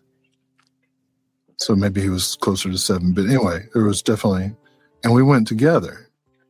And as we were getting our tickets, the ticket guy was like, "Are you sure you want to go in there?" And we're like, "Yeah." And like, I didn't realize this at first, but as we went through and got like popcorn and some Cokes and stuff, it became clear that every single person working at the theater that night, and we went to like a 10 p.m. screening for Human Centipede 2. It was clear to me as we were getting our snacks that like everybody thought I was his rent boy. Which, hey, I do not find that off-putting at all. I just was like noticing. I was like, oh, okay. We go in, we're completely alone. No one is in the theater at all for Human Centipede 2 at 10 o'clock at night. And for the first time ever in a movie, I like halfway through looked over at Dave and I was like, I don't know if I can make it. But I did. I'm glad. That was a tough watch. This is a set that I'm probably going to purchase and never watch. But I especially like the first one, and part 3 is kind of cool. 2 is just like relentless. I don't know that I can see that one. 2 is rough. Yeah, it's got some good parts though. Lawrence Harvey in this is genuinely pretty great. He is wild. If you buy the collector's edition set from them, you can get the first one on VHS too. You know what's sad? It's 2026. This isn't even the last VHS that we're going to be talking about tonight. I don't know. Yeah, it's not sad. I mean, there was just a big VHS festival here in Raleigh that I would have been going to, but I was at FrankenCon. And TerraVision had a table too, and they did pretty good business with their VHS stuff. VHS does huge business right now. It's wild. All right. I'll tell you one thing. Business. Actually, this is perfect timing because, like, if I were somebody like GameStop or whatever, I would absolutely see if I could find some way of pivoting into manufacturing players. Yep. You know, now, especially now that a lot of the companies aren't making Blu-ray and 4K players anymore, I would start doing that. I would create my own. I would corner the resale market by cornering the console market. Yeah, I mean that's my biggest worry right now is hardware. You know, we really need somebody to step in, and this doesn't, obviously it's not budget still, but we really need somebody to make a reliable 4K player that works well. That's like $150 at this point. Or less if possible, but I mean, I don't see that happening anytime soon. We just really need more options in that sector if we really want people to jump in and take this. But yeah, I don't know. Hopefully, there's still enough of a market or a demand from physical media collectors for somebody to continue producing players. I got my all region 4K for under $200, and I've never had a problem with it. Had it for 3 years. 200 is crazy. Yeah. All right, let's talk about this piece of news then in detail here. So the big thing for this week is Sony has announced that the physical disc production for all games coming out that are brand new release games will stop happening for PlayStation consoles by January 2028. So at this point, that is something that we have to look forward to, I guess, in that market. And the big thing is the rumor is the next PlayStation, the PS6, will probably not have a disc drive built in. They may sell a drive, one of the, you can buy a drive that attaches to it that you could use, but that's never been a really great way for people to utilize those consoles anyways. And right now, a lot of people use consoles as their main home video disc player, which is going to cut into this market gravely. I think it's hilariously ironic that they announced this literally the same week that we find out that they're losing the license to more than 550 Studio Canal titles. So people that, quote, purchased those titles through Sony are losing access to those movies that they thought that they literally owned. But the reality here is, if you're getting it digitally, you never own it. And this all is happening because the rich and the corporations don't want you to actually own anything. They never have. They want you to just continuously pump money into them every single month. And it's awful. These subscription services are going to be the end of all kinds of things. And yeah, this is a move that does not bode well for the future of hard media in multiple ways. Here's a naive question. So if you, quote unquote, purchase digital media, let's say an album from Amazon, like the musical album from Amazon, right, or a PlayStation game, and you download it, they can't take that away. If you have it downloaded on another, you got it stored on your own hard drive. If you have it stored, it's on the table. Shit, dude. If you have it on another piece of media, like if you downloaded something and put it on a CD, of course they can't take that away from you. The reason I'm, just to be clear, the reason I'm sounding naive, I cut you off, man. That was awful. No, you're fine. Go ahead. It's not fine.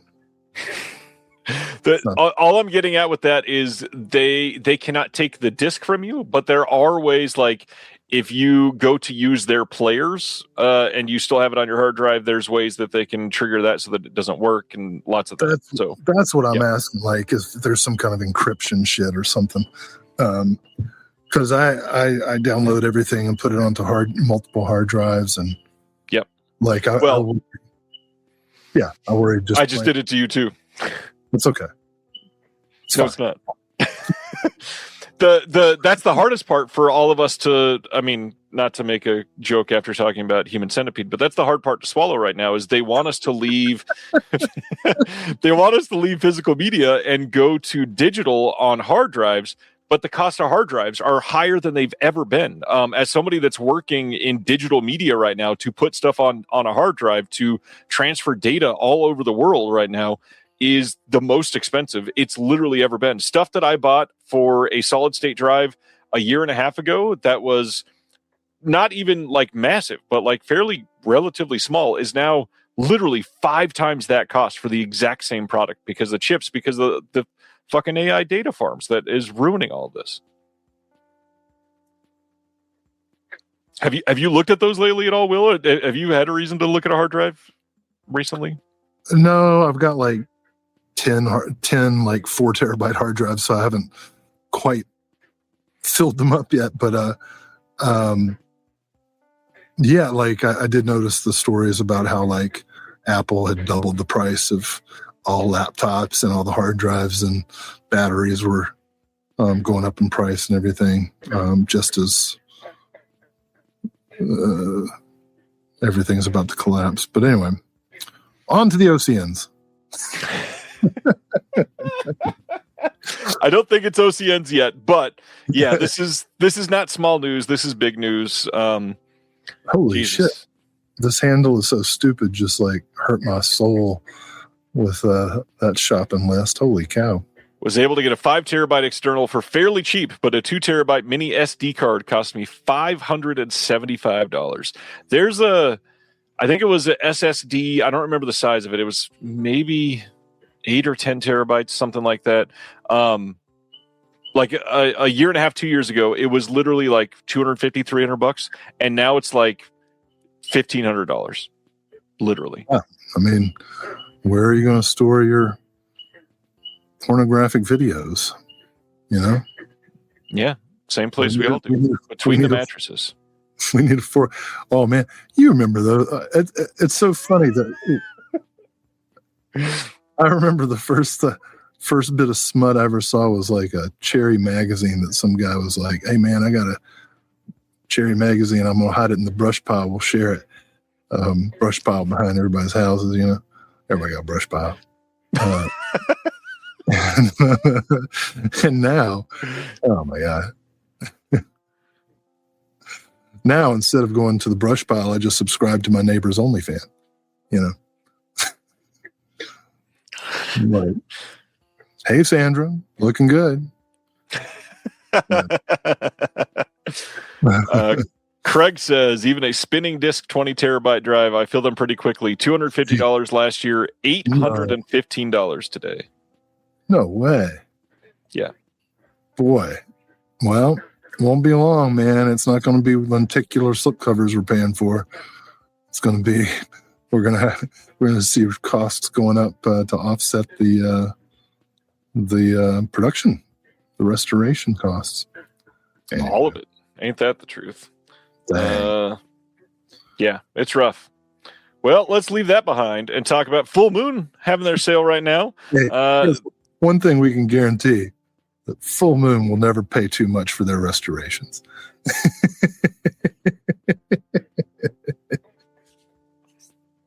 You're going to get the same quality over and over and over again. We'll even talk about that with OCN tonight. Yeah. Sale ends for this on July 9th. They do have their Toulon's trunk back, and said with love. Said with love. You know, it'd be cool. Would it be cool? Well, I know that Vinegar Syndrome now has Trauma and Delirium, but I would love to see the same kind of restorations being done to the Full Moon stuff as the Trauma stuff. It's too bad we're not seeing that. I mean, the ones that Vinegar Syndrome have done, like the Toxic Avenger ones, look really great. That's true. Yeah, I know. I want to see Full Moon get the same treatment. I know. What I'm getting at is if we can make the Toxic Avenger look that good, some of those Full Moon ones could look incredible if Charlie Band would ever just let somebody else do something, but then he won't be able to market it as the way that Charlie always does. Well, I won't question him. He's made it this far. He's made it this far. But I would love to see. Can you imagine getting the Vinegar Syndrome treatment on all the Stuart Gordon movies? Fortress, The Pendulum, Castle Freak. Freak. Come on. That's true. Right. Terry Talks Movies reminds us that the great country/continent of Australia does great. They put out good releases, but the Full Moon releases are not brand new restorations or anything. That's still just what Full Moon gives them. So yeah, but they get cool. Well, you get cool extras and everything. This animal's so stupid. Speaking of Charlie Band's great ideas, yes, the Toulon trunk keeps coming back periodically with new Puppet Master movies added to it as they are produced. Let's see, my Toulon's trunk goes up to, I think, the first Axis of Evil Puppet Master movie. That was a while ago. You've had that thing for a long time. I know. I'm like 5 behind now. And of course, after you bought that, there's no like re-up where there's a room to fit them or anything. No, it's so tight that it crushes them when you take one out and put it back in. It like cracks the case.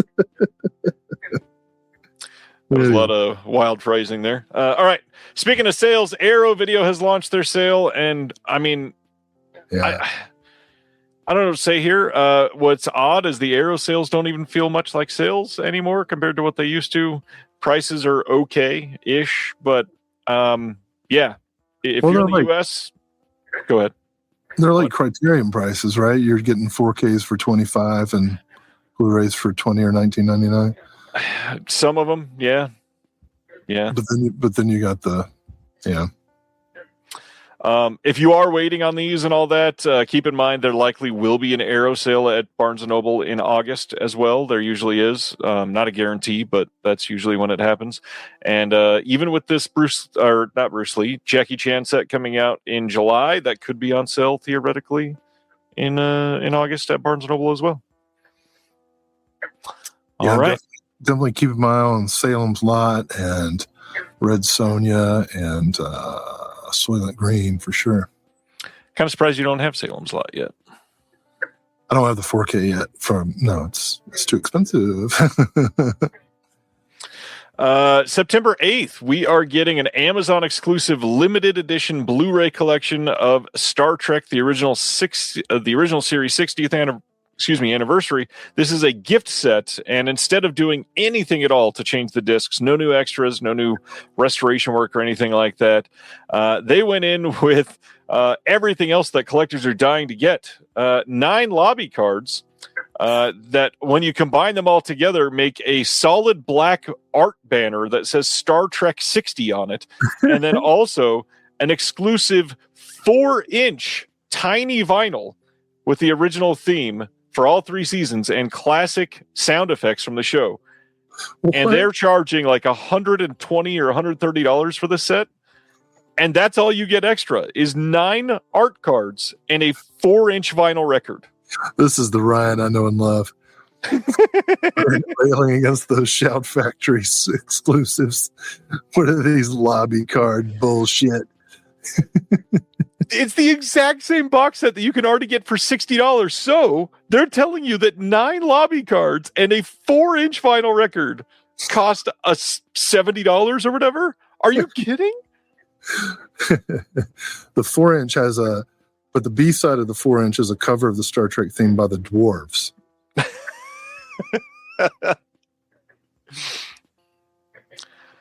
I don't even know what to say anymore. This is wild.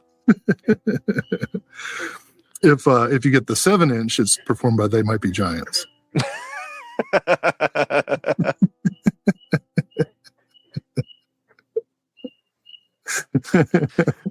Oh, I'm trying to think of a Young the Giant joke, and it's just not working. All right. Next up, in kind of surprising news, Sony is releasing The Swan Princess on 4K on August 18th. They've got a looking back featurette at 25 years of The Swan Princess, and then The Swan Princess, the original making of, play movie with sing-along, and that is it. Swan Princess. Any thoughts on this? Day one pre-order. It's a good movie. Genuinely a good movie.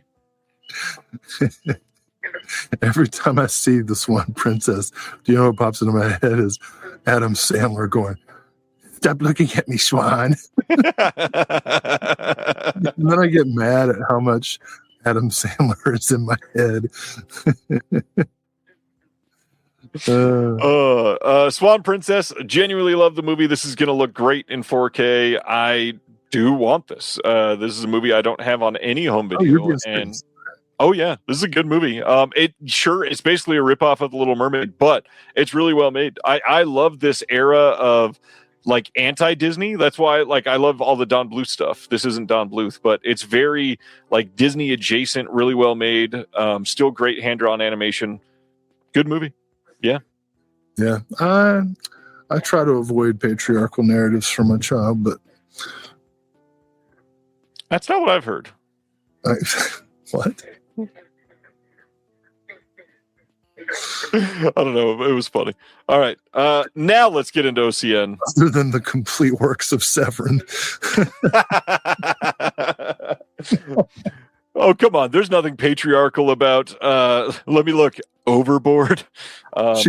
She's putting out, actually, I sold an Overboard.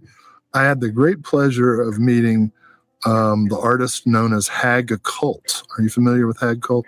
Absolutely. Yeah.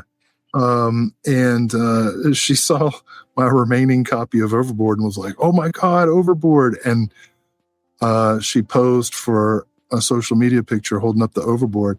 And wouldn't you know it, she came back by a couple hours later and was like, "Some of my followers bought Overboard at the Severin sale online after seeing the picture. So you're welcome, Severin." Nice. Doing your job. Move some Overboards. Well, can we move some I'm Gonna Get You Sucka? The next VSU from Vinegar Syndrome is, gosh, I can't believe we're about to do this. The Wayans in I'm Gonna Get You Sucka, the ode to blaxploitation with some very art on the cover. What's your problem with this? You were like, you can't believe we're about to do this. Is it because you don't like the art, or no? It's just no. You hate consciousness raising, or yeah, that's the main thing. I don't understand all of the rough choices on art this month from Vinegar Syndrome. We're going to talk about some of them, but this is a VSU, which doesn't really fit in with the original line of the VSU, but hey, nothing does anymore, so that doesn't matter. This is going to have a 40-page booklet with it. This movie, newly scanned and restored in 4K from the OCN. New commentary with Dr. Artel Great. We've got an interview with the producer, actor Peter McCarthy, interview with a bunch of people from the movie, especially from the crew. We've got interview with film scholar Raquel J. Gates, an archival featurette on the making of, and then, like I said, that 40-page book with a bunch of new writing. I'm going to get you, sucker. Tell me about it, Will. I'm just now I the penis monster in Romeo and Juliet. I cannot help but think the artist here elongated poor Keenan Ivory. That's what I'm getting at. Yeah. That said, I'm going to get you, sucker. 4K. So, what do we need to say? Does the actual DVD have the original poster art? First off, I don't know anybody selling DVDs. Shut up, man. Yeah. Thanks, Grandpa. The actual 4K, what's in the slipcover. The case, I would imagine, probably has. When you pull back the foreskin, is it the original poster art? Oh man, it hurts from laughing so much. All right, not much else to say about that. I asked a question. I don't know. Let me see. I don't know that they had it displayed at the time. Let me see. Maybe they're. No, it is not shown on their website. They're not showers, so they must be suckers. Wait. Yeah, it's not on their website. I bet it's in there somewhere, though. I think the subtitle here is "I'm going to get you $34.95, sucker." It's more than that. Is it? It's $45. Oh, but if you're a subscriber. Oh, I'm so sorry. All right, next, if you're a subscriber, you're getting this one for free. 1993's Body Snatchers on 4K and Blu-ray from Abel Ferrara. This one is going to be limited. The writer. Oh, well, sure, if we want to. Stuart Gordon. If we want to go into that already, sure, yes. Oh, I prematurely. I'm so sorry. This one limited to 7,000 units. Got a 40-page book in it. New commentary on here with Alexander Heller Nicholas. Interview with Abel Ferrara that's brand new. No interview with Stuart Gordon, I will say. That was bad. Oh, wow. I shouldn't have said that.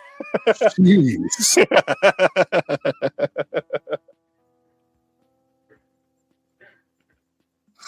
Wow. I deserve that. Wow, that was mean. 40-page book, new writing by Elena Lozic, Willow Caitlin McClay, and Glenn Kenny. Written by Stuart Gordon. Tell me about how you feel about Body Snatchers. I really like it. I used to watch it on late night HBO or Cinemax, one of those, all the time growing up, and I particularly like the military-industrial complex adaptation, right, of the Body Snatchers story. Obviously, that fits really well.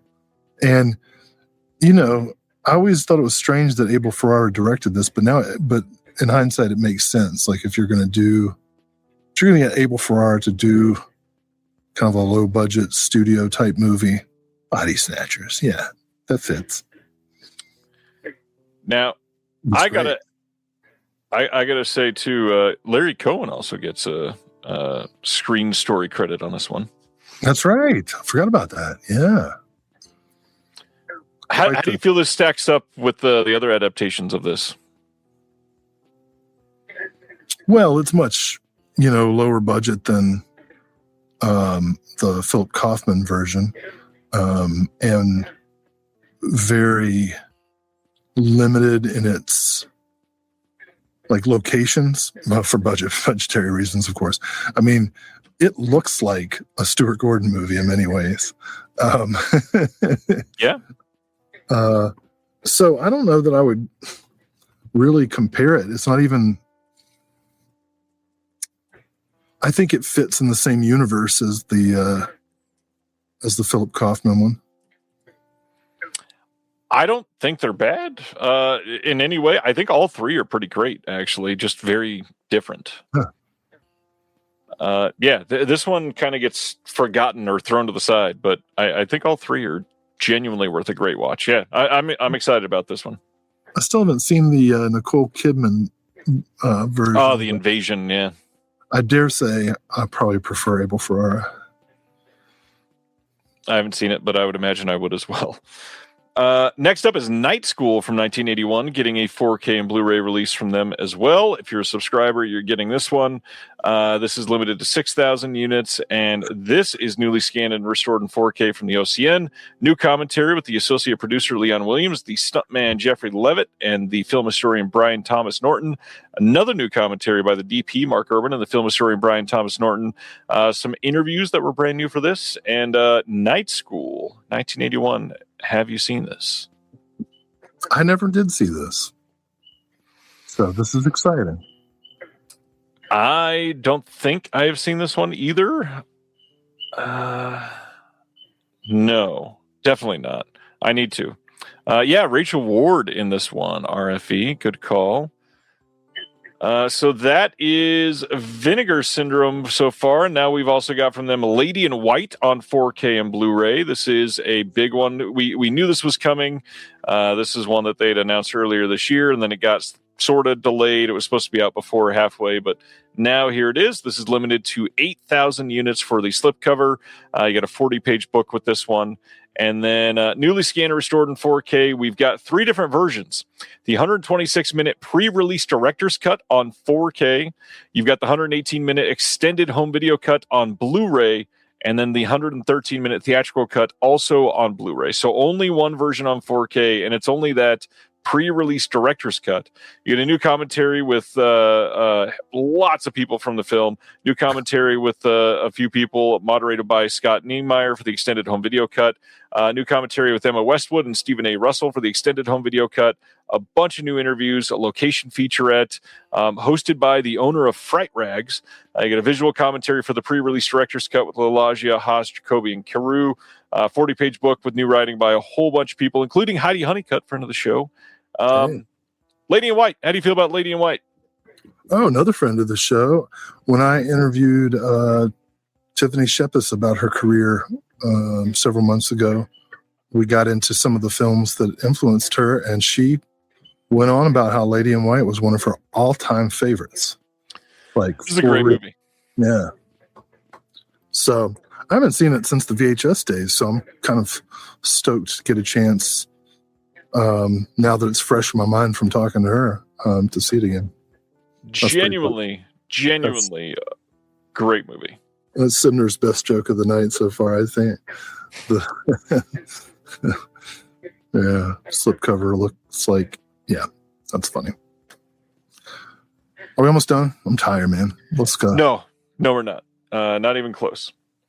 All right, Distrib Picks and Something Weird Video putting out 1,000 Pleasures and the Ultimate Degenerate from 1968 and 1969. This one includes a 40-page perfect bound book with essays by Lisa Petrucci and Gentry Austin of the Sin Syndicate podcast. We got Alex DeSanto and Sean D. Langrick, limited to 2,500 units. This is a fun-looking release. I wanted to shout out Gentry as well. I was just on an episode of the Sin Syndicate podcast. Everybody needs to check that show out. They are incredible. This one, the Finlays. I know that we've talked about them a few times before, but we got two feature-length commentaries with Casey Scott, Neil Martinson, Never Before Seen Sequence, deleted from the original negative. You get a bonus film on this called Take Me Naked from 1968, sourced from video, playable with an optional archival interview with Roberta Finlay and Casey Scott. You got a double-sided cover, a double-sided 11x17 replica one-sheet for 1,000 Pleasures and the Ultimate Degenerate, 3 replica 4x6 glossies, and that is a pretty wild release for these. Finley's Something Weird. Anything you want to comment on? Love Roberta Findlay. Really cool to see Take Me Naked included here. This is like always exciting because I get to retire a couple of Snapcase DVDs. So this was an immediate pre-order. If you're unfamiliar with these movies and with the Findlays, I am not going to say these will be entertaining for you on any level, but especially with the Casey Scott interviews and commentaries, they're going to be put into context in really entertaining ways. And I could have sworn I saw something moving really fast. I will say this, and this is not a joke. I am in Mothman territory. I did just speak to the director of the Mothman Prophecies, so there's that. Casey Scott Gentry over from the Sin Syndicate podcast. They are incredibly smart people. Check their work out. They are amazing. What the fuck was that? Those listening on the podcast later, hearing you get kidnapped by the Mothman is going to be... Listen, let me tell you something. If I turn the lights off on this porch, it will be complete and total darkness, the likes of which most of you have never experienced because you've always grown up around street lamps and stuff. Complete and total darkness. And to make matters even more interesting, there is a maximum security prison about 15 miles away as the crow flies. So. All right. That's Distrib Picks for this month. The Gausser is also putting out a triplicate of VHS Deluxe LED releases, as they have been doing without putting anything on Blu-ray.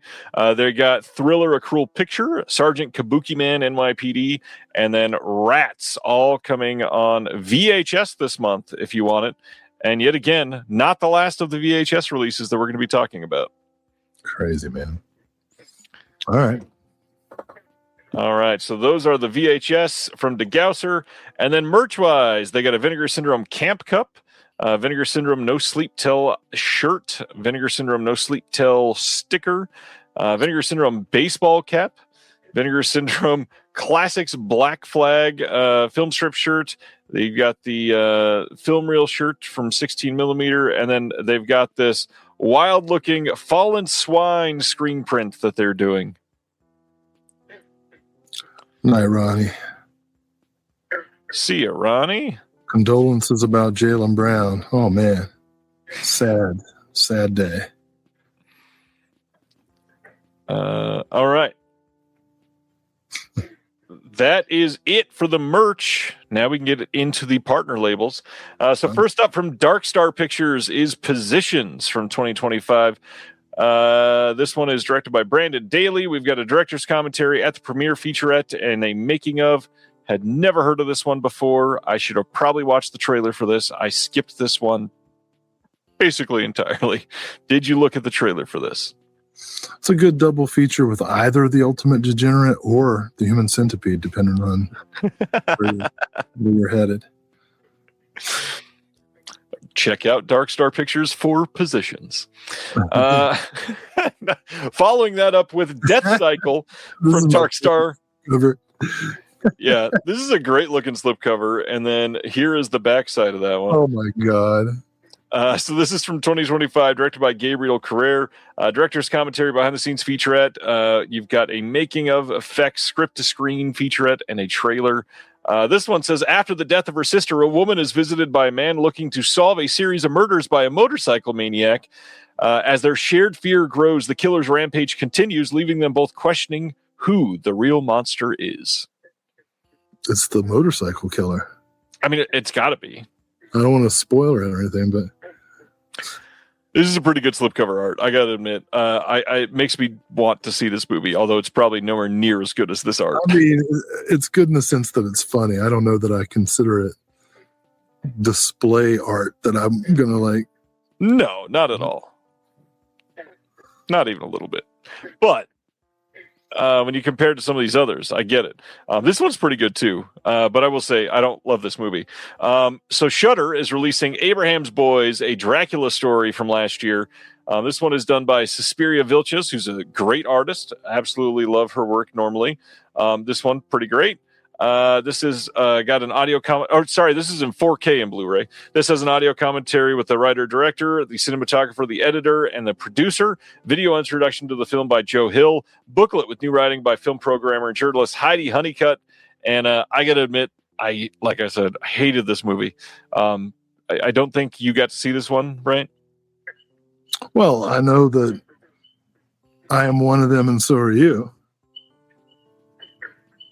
Well, yeah. I guess you never had a music class growing up. I'm marching right now in my place. I know exactly what we're talking about. Yeah. Whatever. That was God tier funny. That was a good follow up too. Literally in this case. I don't know anything about this. I'm assuming vampires. Yes, it is, and it's Van Helsing, not the guy who almost killed Isaac. Yeah, not a fan Of which one? Of Esau.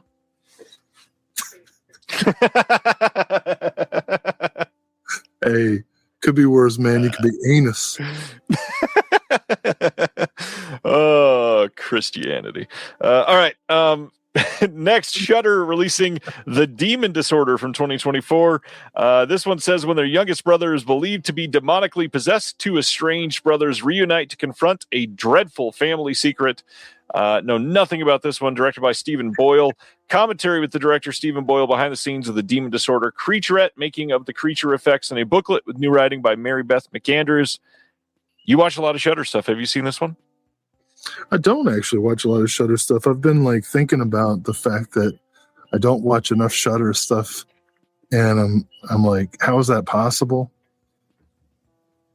But like whenever I watch anything on streaming, it's usually like some mainstream movie that I feel like I have to watch that's new, and Shudder stuff falls through the cracks somehow. I'm really more concerned about the slip covers and everything. I wonder if what's happening with the slipcovers is that the artists are getting like the same deadlines that the supplemental producers are. It's like, hey, you want to work on this disc? It's due in 3 weeks.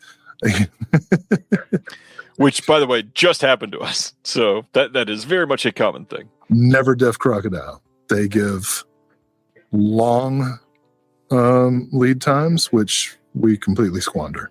But of which I am late on one right now. Sorry, Craig. But yeah, so I don't know about these slipcovers, and I don't know anything about the Demon Disorder. So all right. I guess I'll add it to my Shudder queue and eventually watch it. Next up from Watermelon Pictures, All That's Left of You from 2025. This one says a Palestinian teenager is swept into a protest that changes the course of his family's life. Reeling from its aftermath, his mother shares the story that led them to this fateful moment, tracing the hopes and heartaches of one uprooted family over 7 decades. For this is good, never seen it. Got a conversation with the writer, director, and the executive producer on here. A 60-minute documentary directed by Bilal Al-Khatib. And that is it on this one. But yeah. I'm really glad they don't have a cartoon slipcover for it. I would agree there. This would be a weird one to get Johnny Rotten or whatever his name is to do a slipcover on it. Yeah, this looks really interesting. I mean, you know, Palestinian cinema in general is relatively newly available, so it's a lot of perspectives that are worth exploring. We'll talk about that more in a little bit. Okay. Next, Circle Collective from 2009 putting out An American Affair. This one, in Cuban Missile Crisis era Washington, a 13-year-old boy's infatuation with the mysterious female neighbor sets the stage for love, loss, intrigue, and the assassination of a president. This one directed by William Olson, and it's got Noah Wiley, James Rebhorn, some bigger names in here. Spoiler alert, it was the kid. We got some deleted scenes on here, a trailer. That's why the angle's so weird, because he's shooting from Oh man, booklet with new writing by the director as well. Yeah, not ever seen this. All right. Did you hear that? No. I think it was a deer snorting. That's that. I did hear that one. I'm in danger, dude. You're about to get charged. Man, I knew I shouldn't have put on that new deodorant. At least it's on your right side because you're not wearing any left guard. That's for sure. Whoa, I don't know what that means. Right guard is a brand new deodorant. Yeah, I always wondered what you do on your left side. Gretchen Mol, she was a great, like, what might have been story as an actress, wasn't she? Like, could have been, like, she could have been a major star. I mean, she had a long career and everything. I think she's still acting, but I mean, I feel like she could have been a star. You don't know Gretchen Mol? Well, see, that's what I'm saying. Yeah. Could have been. All right. Hey, let's talk about Jess Franco. Delirium Home Video putting out barbed wire dolls. Finally, this is one that we have known that they were working on for quite some time. God, I love censoring things for YouTube. Yeah, this is like a Barb and Himmler.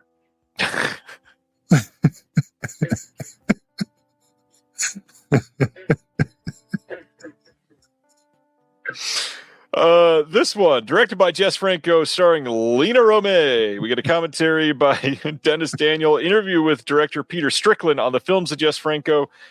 We got the Women in Prison films of Jess Franco featurette, interview with Jess Franco, Lena Romay, and Erwin C. Dietrich. Barbed wire dolls. How does this fall in the oeuvre of Jess Franco for you, Will? I mean, it's not in his top 30, but probably in his top 50 or 60. This was an immediate pre-order just for the new extras. This has been DVD only. I have that the older Delirium release of the set of Jess Franco DVDs that make like the Jess Franco face. Jess Franco face, yeah. Which means I can't get rid of them. Not that I would you didn't have the German Blu-ray of this one? The Golden Goya collection one? No, I don't have that. Kind of surprised. No, I have the Delirium. All right. Next up, we've got ETR Media putting out Rye Levy's Boutique to Preserve and Collect from 2024. This one, the slipcover sold out pretty much immediately. I know. That's a cool slipcover, too. I would have gotten that one. It's all right. This looks really awkward. This looks really awkward to me. But it's perfect for the. I mean, it is a little bit of like navel gazing, but that's okay. Every industry has their own documentary about themselves. Navel gazing is fine, but this feels weird. Like it certainly called into question. People were asking if it was AI. I'll just straight out see it. I will say Ross from ETR Media came out and shared who the name of the designer was, but it's kind of awkward when you don't have an artist listed for your slipcover and it looks like something that somebody could see as AI. I do feel like, first of all, this back cover invites everyone to be like, but what about, whichever missing boutique, Deaf Crocodile, that you are lamenting. But also for the boutiques that are represented, shouldn't their logos be in there? Like, shouldn't they be? That's trademarked. They can't do that. You can't put another company's look, even if you're making it. That's weird. Because it's for profit. They can't make money off of it. Yeah. Huh. But also, I mean, there are certain things like Kino Lorber that is a steel book with a slipcover around it. That makes and it's not even like a proper slipcover. Either way, it doesn't matter. Yeah, I don't love the back of the slipcover, but I thought the front was kind of cool. It is very cool, and it looks like I will say it looks like Snip's movies in the UK. This is like exactly what his store looks like. And I've seen this doc. It's pretty good. It's got a lot of faces and names that you'll recognize if you've been following this industry for some time. You've got pieces from Chris Alexander, Lizzie Borden, Sam Deegan, David Gregory, Frank Jaffe, a lot of people that I have appreciated for quite some time. Chris, just wanted to shout out, you're saying Kino has never done a steelbook. They did one. They've done one steelbook, so it's not like they've never done it. But I don't think the back of the slipcover is to commemorate Rawhead Rex exactly from Kino. So there are a couple things on here. We've got a couple short films from Rye Levy on here. We got a commentary with Rye Levy and then Jason and Brett Butler. This is it's a good doc. It's a bit surface level, but I think as a primer for people that aren't familiar with this, it's a really great answer. That being said, I think a lot of people would enjoy watching this. It's well made. Rye is a great documentarian. Check it out. All right, another one from Delirium Home Video. Let's talk about Island of the Fishmen. So this is from 1979. Once again, cover art by Suspiria Vilches. She works with Full Moon and Delirium a lot. So this one is a Sergio Martino film that Full Moon has already released before, and this is not going to be anything new. This is... The supplementals are new.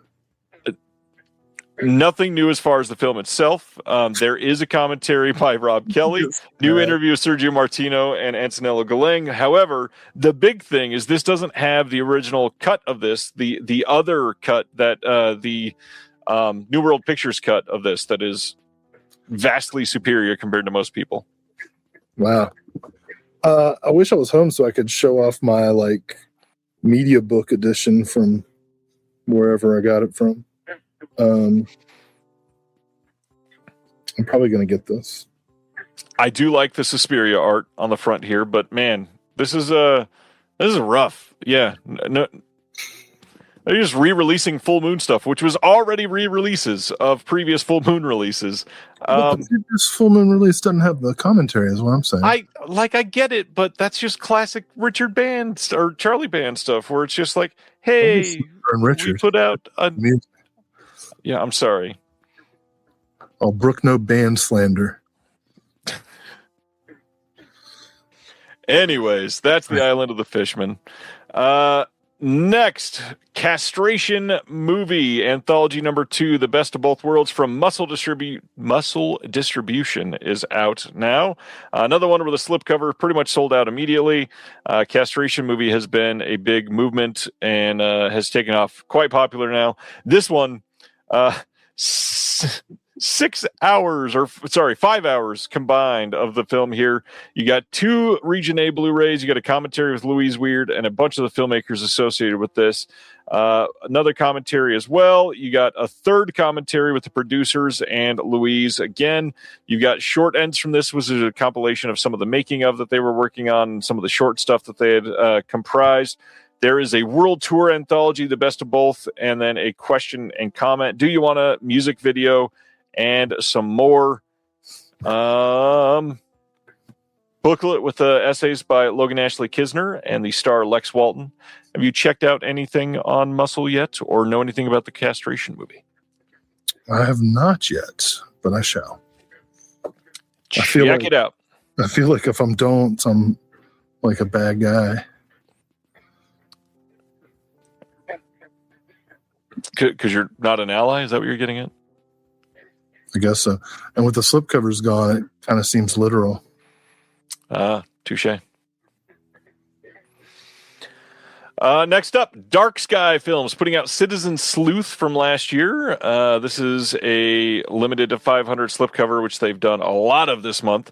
Citizen Sleuth follows a true crime investigation led by Emily Nestor and her hit podcast Mile Marker 181. She delves into a mysterious death.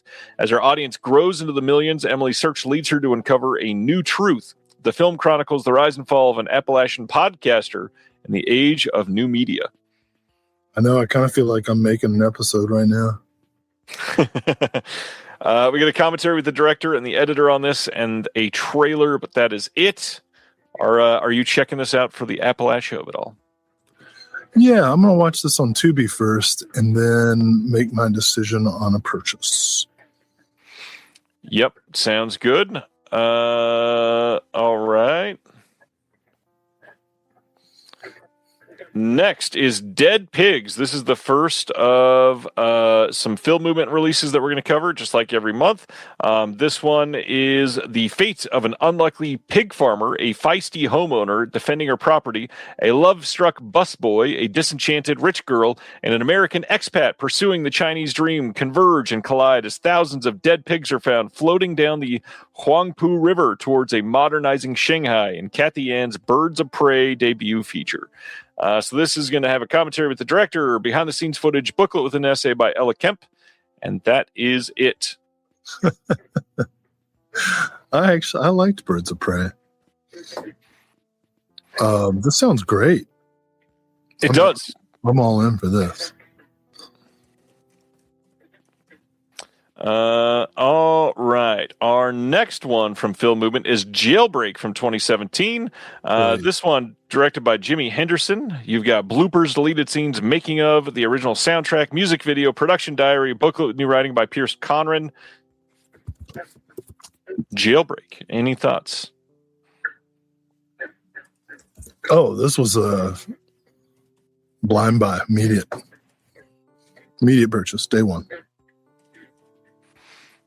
Haven't seen it, but I feel pretty good about what's going to happen.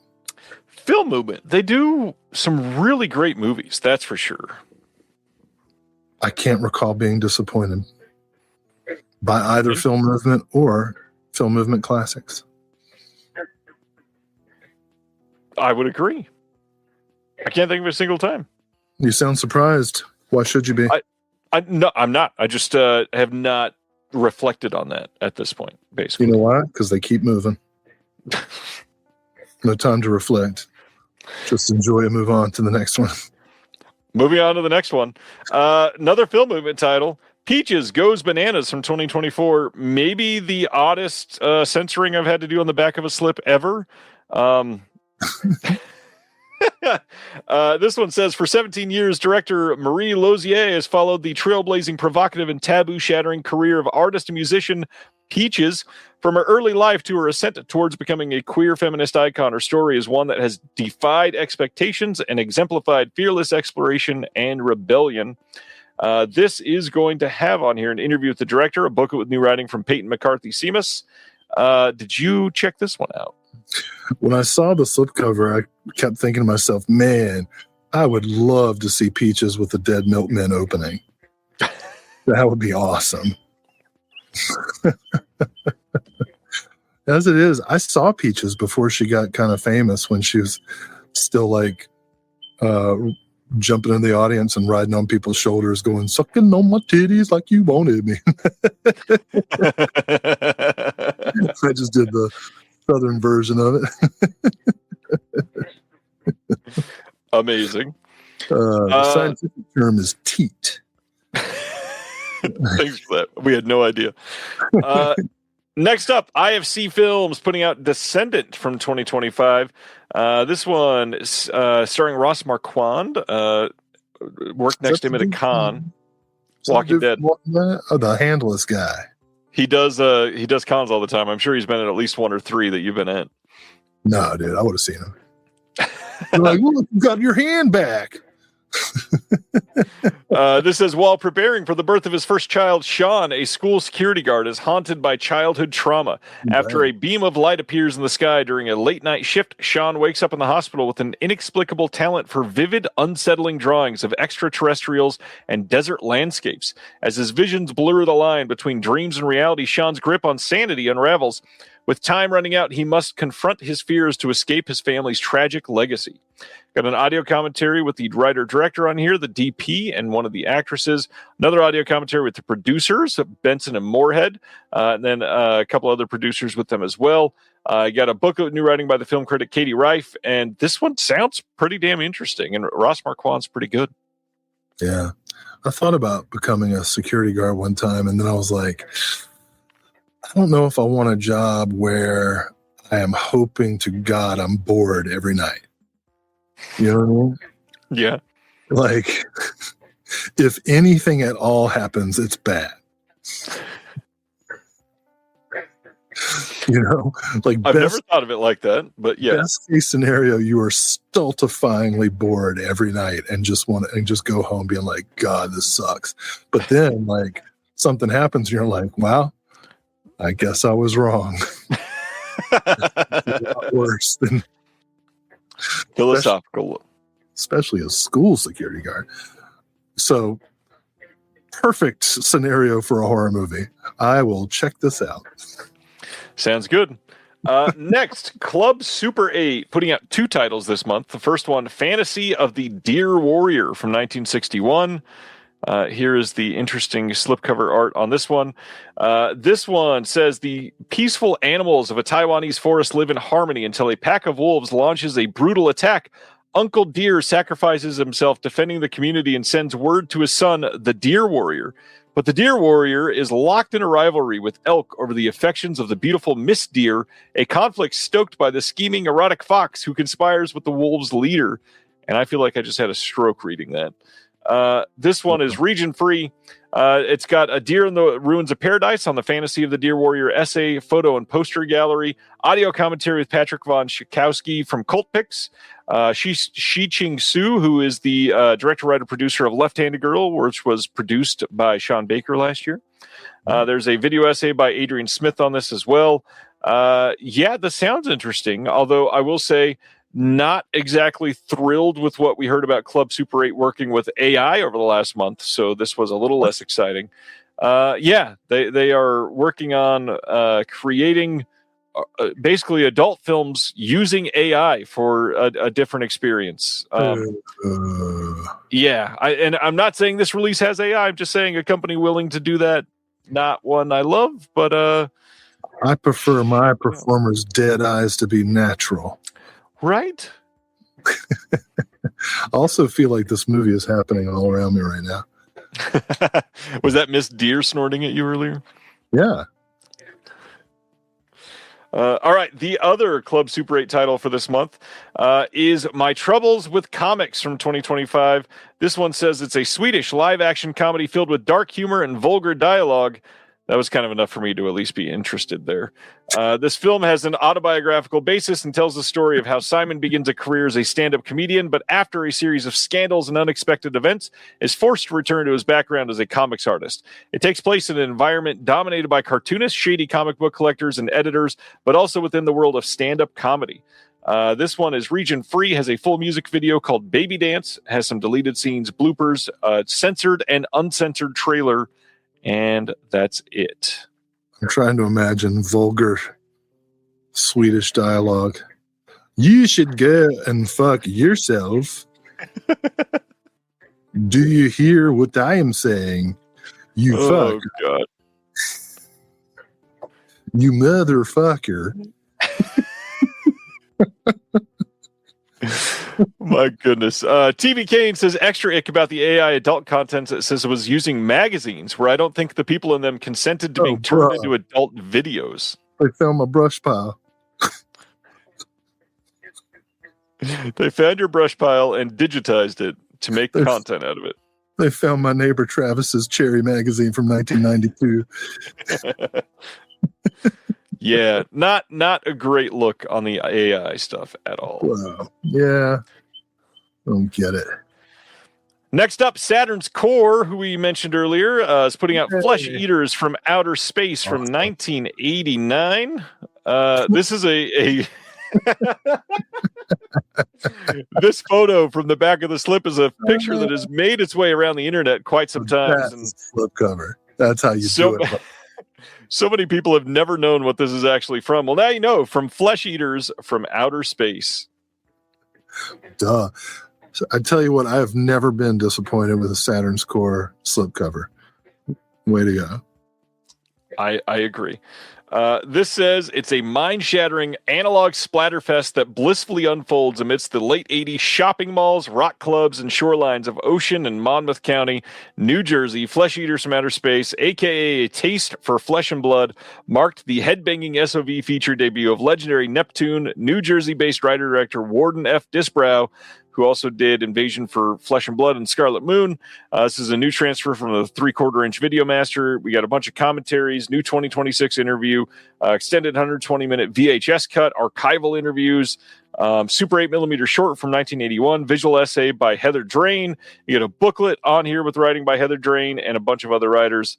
Yeah, this looks like it is stuffed to the gills in multiple ways. Yeah. Sweet.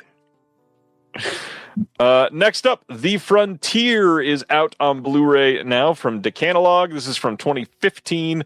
Stars Jocelyn Donahue, who's pretty great.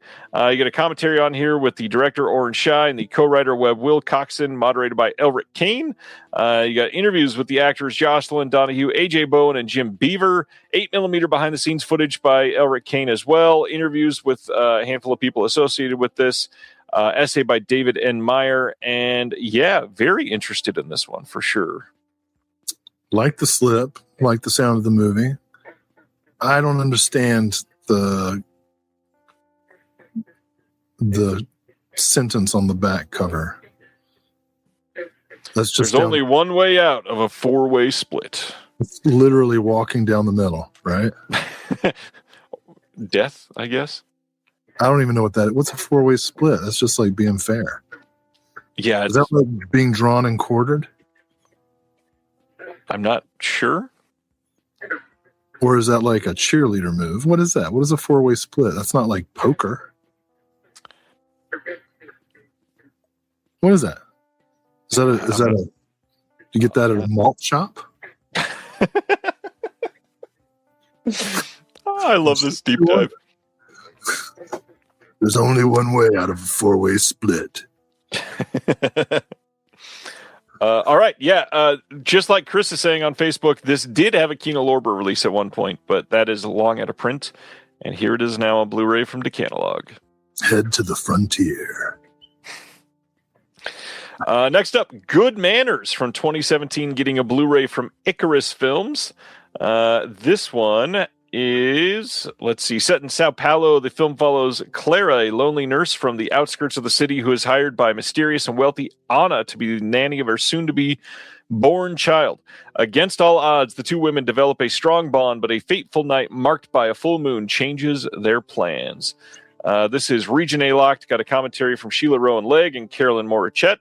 Got a 12-page booklet with an essay by Nicholas Pedreco Setzer, Making of a Werewolf, 2 minutes behind-the-scenes video. Got a 15-minute short from 2007. We got a 24-minute short from 2012.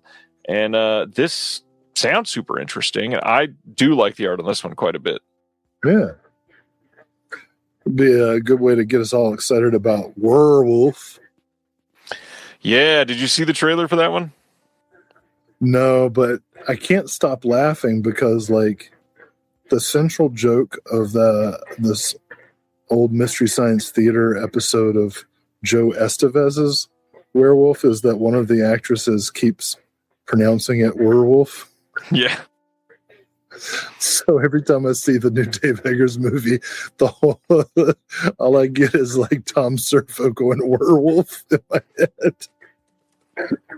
But I don't think Eggers has any humor in his film. Yeah, probably not. Based on that trailer. I guess in real life it wouldn't be funny.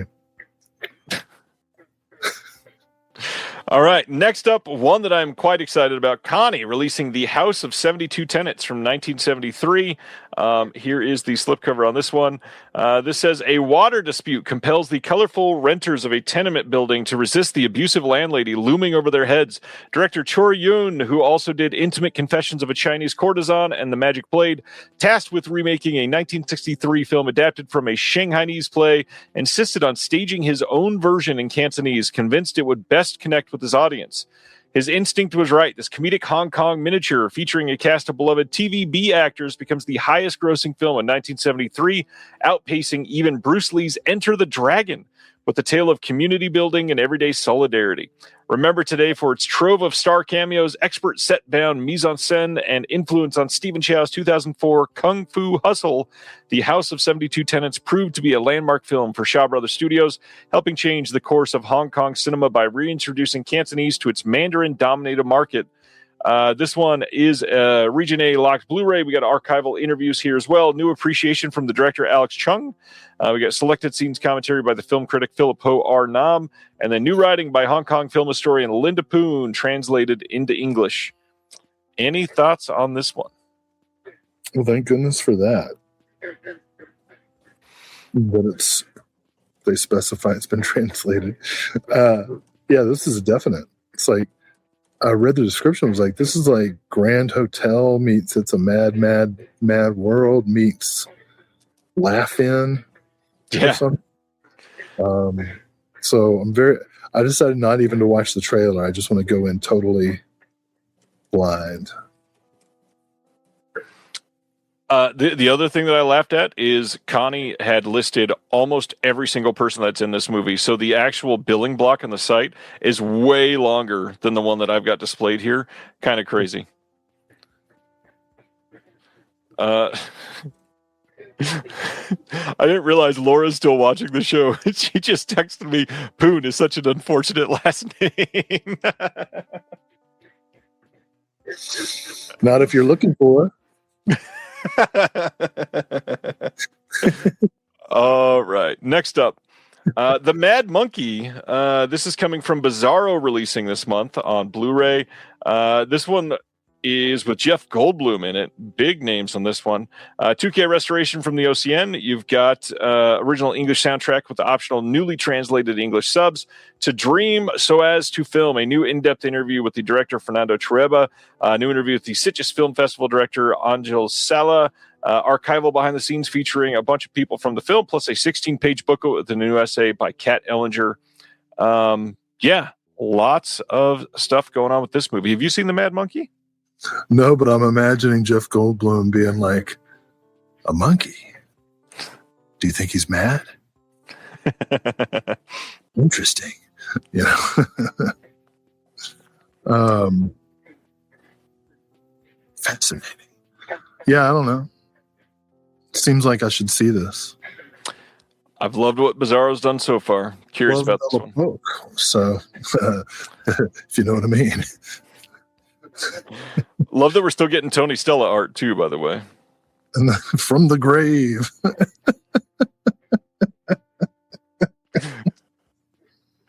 I said rest in peace, Tony Stella, earlier, and you said that was offensive, and you just said that? Because of you.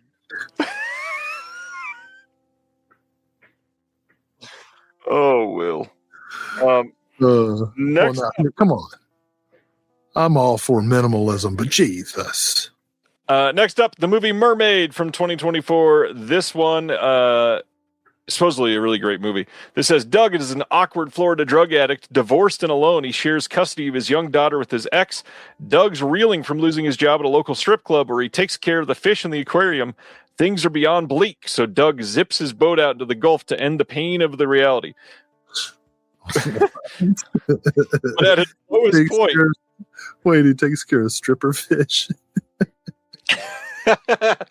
Wait, you know what? You know what I bet they are? Groupers. Oh my goodness.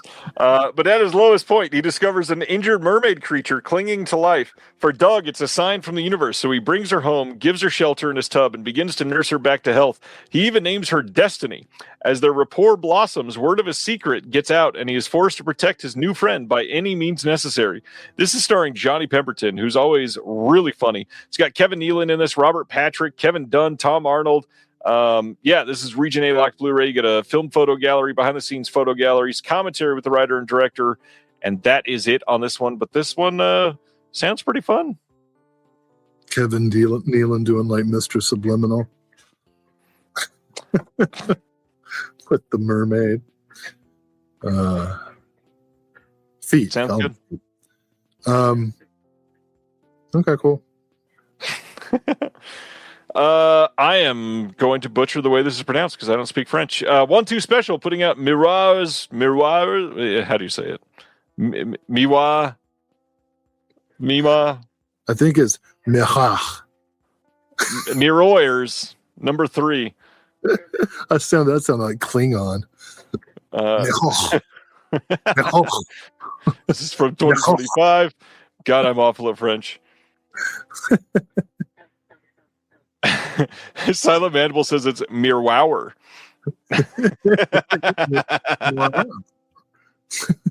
It's just a meow. Oh my gosh. That's it. Meow number 3. Let's see. This one directed by Christian Petzold. You've got a new video interview with the filmmaker on there as well. Book of new writing on the film by Ariel Esteban Calle. Yeah. Any thoughts on this? This looks really neat. French is such a strange language. Like, it sounds so romantic. When people are angry or passionate and they're speaking in French, it sounds amazing. But do you know what's hilarious? Like when you're watching La Haine and French is supposed to sound tough. And you're just like, come on, dude. You ain't about that life. Nope. But, they'd kill me. Yeah, this looks cool. Yeah. Yeah. Next up from VHS Hitfest, Radio Free Steve from 2000. This one, designed by Earl Kess Jr., says, in an apocalyptic wasteland, a pirate radio host fights off mutants and FCC assassins while he travels across America to Hollywood, blasting his illegal broadcast along the way. It's Road Warrior meets Smokey and the Bandit. This is a unique and hilarious post-apocalyptic indie epic that features a wide array of familiar faces. Directed by Jules Beasley. This has a commentary by Jules and some of the actors from this, some interviews with people from the film, behind-the-scenes footage, promo galleries, music videos. Yeah, all kinds of stuff on this one. Radio Free Steve. Is this one that you're into? I mean, it looks cool. Dude with a hot car and a crossbow. What more can you ask for? I guess the ability to play your radio station wherever. Yeah. Oh, now I've done it. Are we done? No, far from it. Damn it. Next up, from several futures, we've got The Razor's Edge from 1985. This says, set amid the Lebanese Civil War, Saab's fiction feature debut centers the unlikely bond formed between Kareem, a 40-something painter, and Samar, a teenager who grew up in war-torn Beirut. This is going to have 2 newly restored short films by Saab that are Children of War from 76 and Lebanese Hostages of Their City from 82. A trailer plus a booklet with a new essay by Cece Peng. The new artwork here is by Tyler Rubenfeld, who's a great artist. Love the work on this slip, actually. Yeah. Have you seen this one? No, this is right in the cart for me. Yeah, this one sounds incredible. Several futures. I don't know that I've got anything from them, but they are definitely interesting. Well, hopefully one of your futures will involve ordering something. Maybe. Got so much censoring this month. Next up from Umbrella is Scobie Malone. This is from 1975. Long overlooked. The gun's always allowed. Let's see. Long overlooked piece of 70s Australian crime cinema. Scobie Malone is a stylish blend of murder mystery, political intrigue, and saucy entanglements. This one directed by Terry Olson. You've got an audio commentary by Stephen Vag and Justin King. What? After Poon, it made sense. It's Stephen Vag. Interview with the producer and Scobie script supervisor, Sue Milliken. Extended interviews with the actors Jack Thompson, Judy Morris, and Victoria New. I believe this was released by Umbrella as well. In Australia. I mean, this is Umbrella doing it here, but yeah, they're the ones that have the extras and all that produced already, so it makes sense. Book of the essay by John Charles. Never seen this one. You know, censorship is so weird. You got a gun and you got boobs. And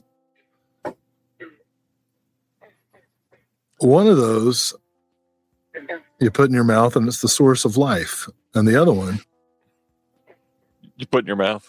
very frowned upon.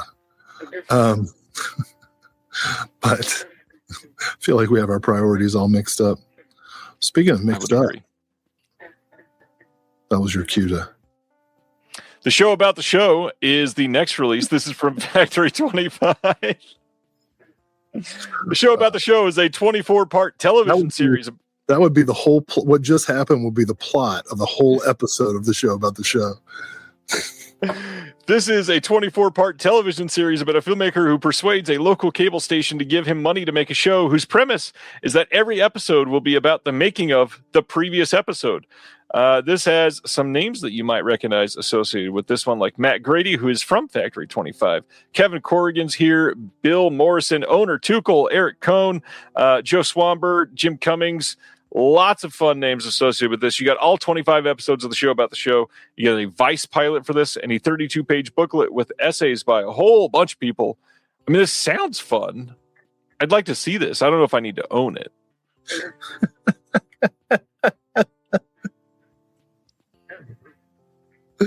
Well, given that it's 25 episodes, 480 minutes, probably might as well just pick it up. That's a lot of minutes. I find the concept fascinating. All right. Next from Wild Eye. I gotta tell you, the disparity of tone in the selection of OCN films this time is really strange. Yeah, we go from that to Snow Shark, Ancient Snow Beast. This is from 2011. Johnny Ryan, that's his name that I was trying to think of earlier. That would have been an awkward artist. So this one says, 12 years after a doomed scientific expedition uncovers something prehistoric beneath the frozen earth, a quiet snowbound town finds itself under siege by a creature long thought to be nothing more than a myth. Following a series of brutal attacks, the terrifying truth emerges. An ancient predator is awakened, hunting from beneath the snow. A small group of local scientists and hunters band together to confront the impossible, hunting a shark creature that strikes without warning, dragging its victims to the icy depths. This has a... There's a warning. You see the fin. Not if it's coming from behind you. Well, and you got the musical theme. That's true. Just like the musical theme of the Bullfrogs behind you. I like the back of the slip. It's like Santa got bisected by a snow shark. Great. New children's song. Which, by the way, to pull this off, not only does the shark have to be going like 843 miles an hour at least, but Santa already had to be laying on the snow for it to occur like this. Anyways. You're getting into... That's, actually, it's not even possible of an ancient snow shark. Not even possible for a dorsal fin to sever a spinal cord. He'd have to be going like Mach 1. Not quite that fast. All right, it's impossible in the Arctic Sea. New commentary from the director and the actors from the film. 2012 archival commentary, behind the scenes documentary, bunch of interviews that were archival from this one, some short films. Looks like a Wild Eye release. Get out of here. Okay. I'm going to get out of here to the next one, which this might be the most Wild Eye looking release at all time. They are putting out 2015's Sodomaniac. Did you take a look at this yet? So, look, I don't want to be judgy, but I try not to mix giant knives with my sodomy. Well, call me old-fashioned, call me traditional. Let's take a look at the back of the slip. And yes, that is what you think it is. I do like the ass reflection of the knife here. Oy, oy, oy. Soundtrack by Cannibal Corpse. I don't even know what to say about this. Yeah. Pick it up. So this says, sporting a grotesque ass mask and a strap-on from hell, the sodomaniac tears through the pack in a barrage of depraved, over-the-top carnage and vengeance that pushes all slasher tropes to their outrageous extremes. I don't even know what the segue is going to be. After this, it's going to be a historical epic, I promise. You've got lots of extras on this. 2025 commentary with Katniss and Sarah Casey, multiple archival commentaries, outtakes, because of course there's outtakes, the original ending, featuring the original end, the complete score, drinking game, music video, toy commercial, because of course there's a Sodomaniac toy commercial. Does it come with a little donut pillow? You can blow up. 16-page liner notes booklet and a folded poster. I don't even know what to say about this. Yeah. I feel like the poster should be rolled. Now, did you go and watch the trailer for this or look at any of the stills from the film on this one? I did not. Now, not on purpose. I just didn't get to it. I don't mean to be like weird about it, but let's take a look at a still from the film. I feel like you do. This is an actual still from the film. Uh-huh. This looks wild. I don't get it. What's your deal? That I'm allowed to show that on this show, and that's not a problem, but I had to censor the nipples of Peaches earlier. Anyways. So that was Sodomaniac. Please don't do the movie I think it might be. Let's see what it is. Oh, thank God. All right. From AGFA, Teenage Riot Video Party. This is going to be a multiple film set. We've got Lost, Lonely, and Vicious from 58. Jacktown from 1962. The Flaming Teenage from 1956. The Narcotic Story from 1958. You can watch all these as a put-together drive-in type of style triple feature. You've got preserved from the original Something Weird Digi-Beta Masters. You got Riotous Trailers and Drive-In Snipes, promotional gallery. You got the uninterrupted program, like I said, and then a booklet with an essay by Miss Lisa Petrucci herself. I feel like these are ones that you always get. Is that true? You know what's so weird when you watch movies like this is that these are baby boomers. The generation that we're like so pissed at all the time. That's these guys. Yeah.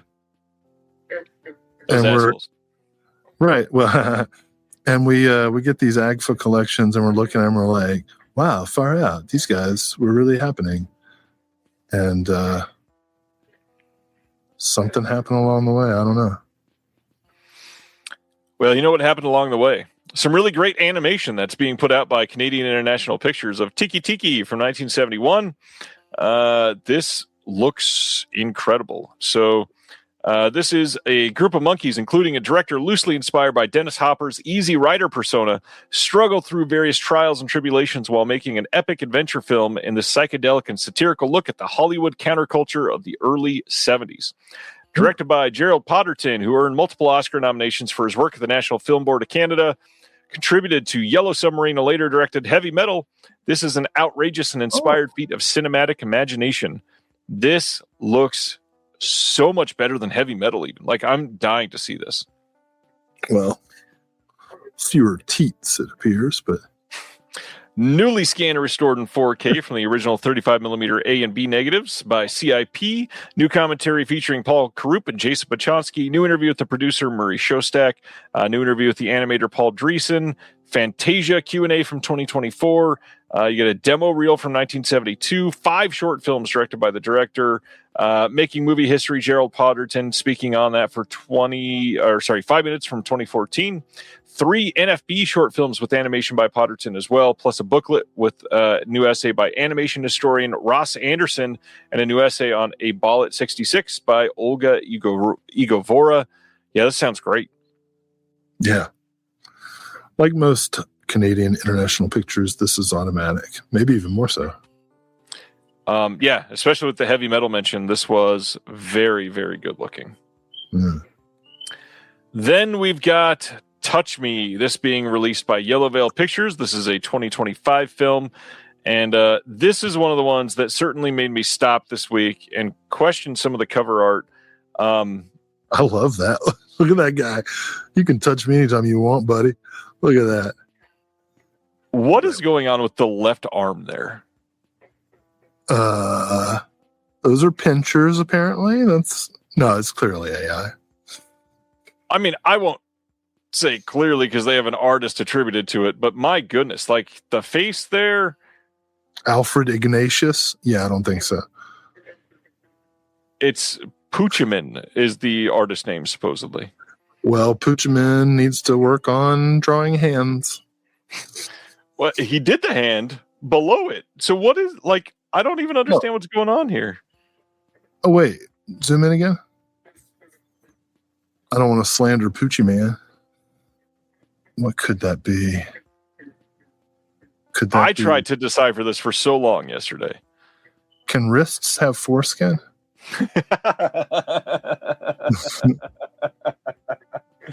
Oh, I found the carpal tunnel. Nice. So yeah, this movie's supposed to be pretty great. Touch Me is supposed to be fantastic. This is fairly new. It's got Olivia Taylor-Dudley in it. Lou Taylor Puccio as well. Conversation between the director and the producers, Justin Benson and Aaron Moorhead, which is the second Benson and Moorhead produced title we've talked about just this week. Commentary with the... What? This thing has a tentacle hand. Maybe that guy's got a tentacle hand that's starting up. Well, you didn't censor that buttock. You're in trouble. Nope. I did not even see it. So hopefully YouTube doesn't. We got multiple... Please don't report this.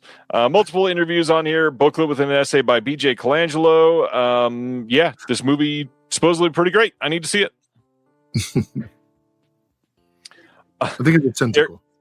Terry pointing out that guy is a 3-pack.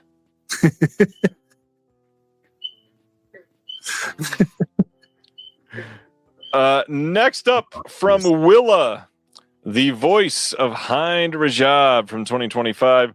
This was a very well talked about film.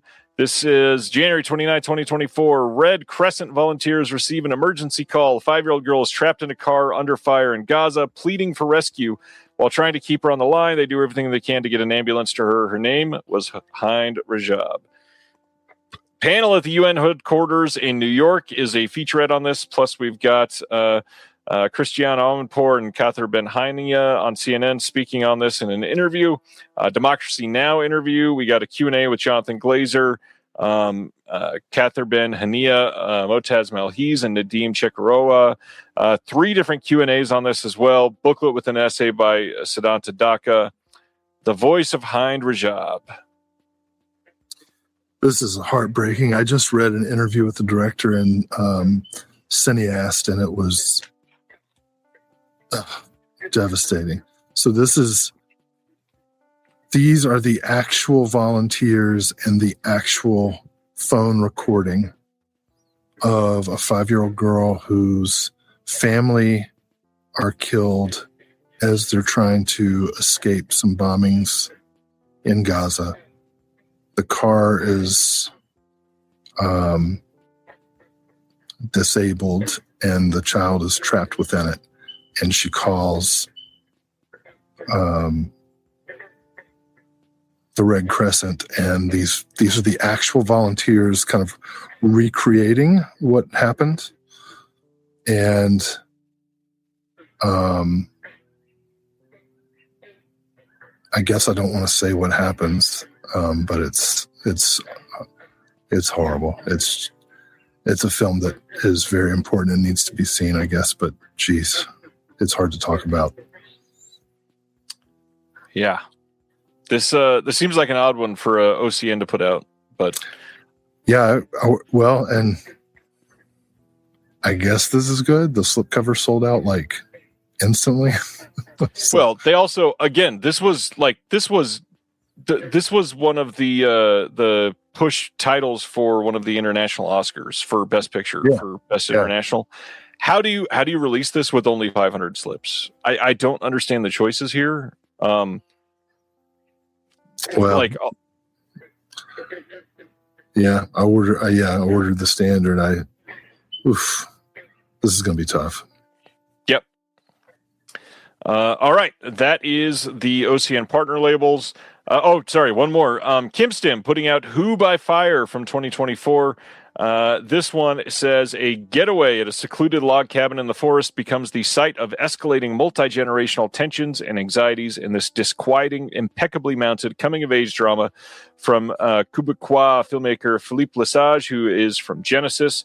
Ostensibly a merry reunion between well-known film director Blake Kiddou and his longtime friend and former collaborator Albert Gary, the vacation gradually becomes something far more complex and less stable, especially with the combustible admixture of Albert's teen son's best friend Jeff and Albert's self-asserting daughter Alioka, featuring longtime Krzysztof Kieslowski muse Irene Jacob.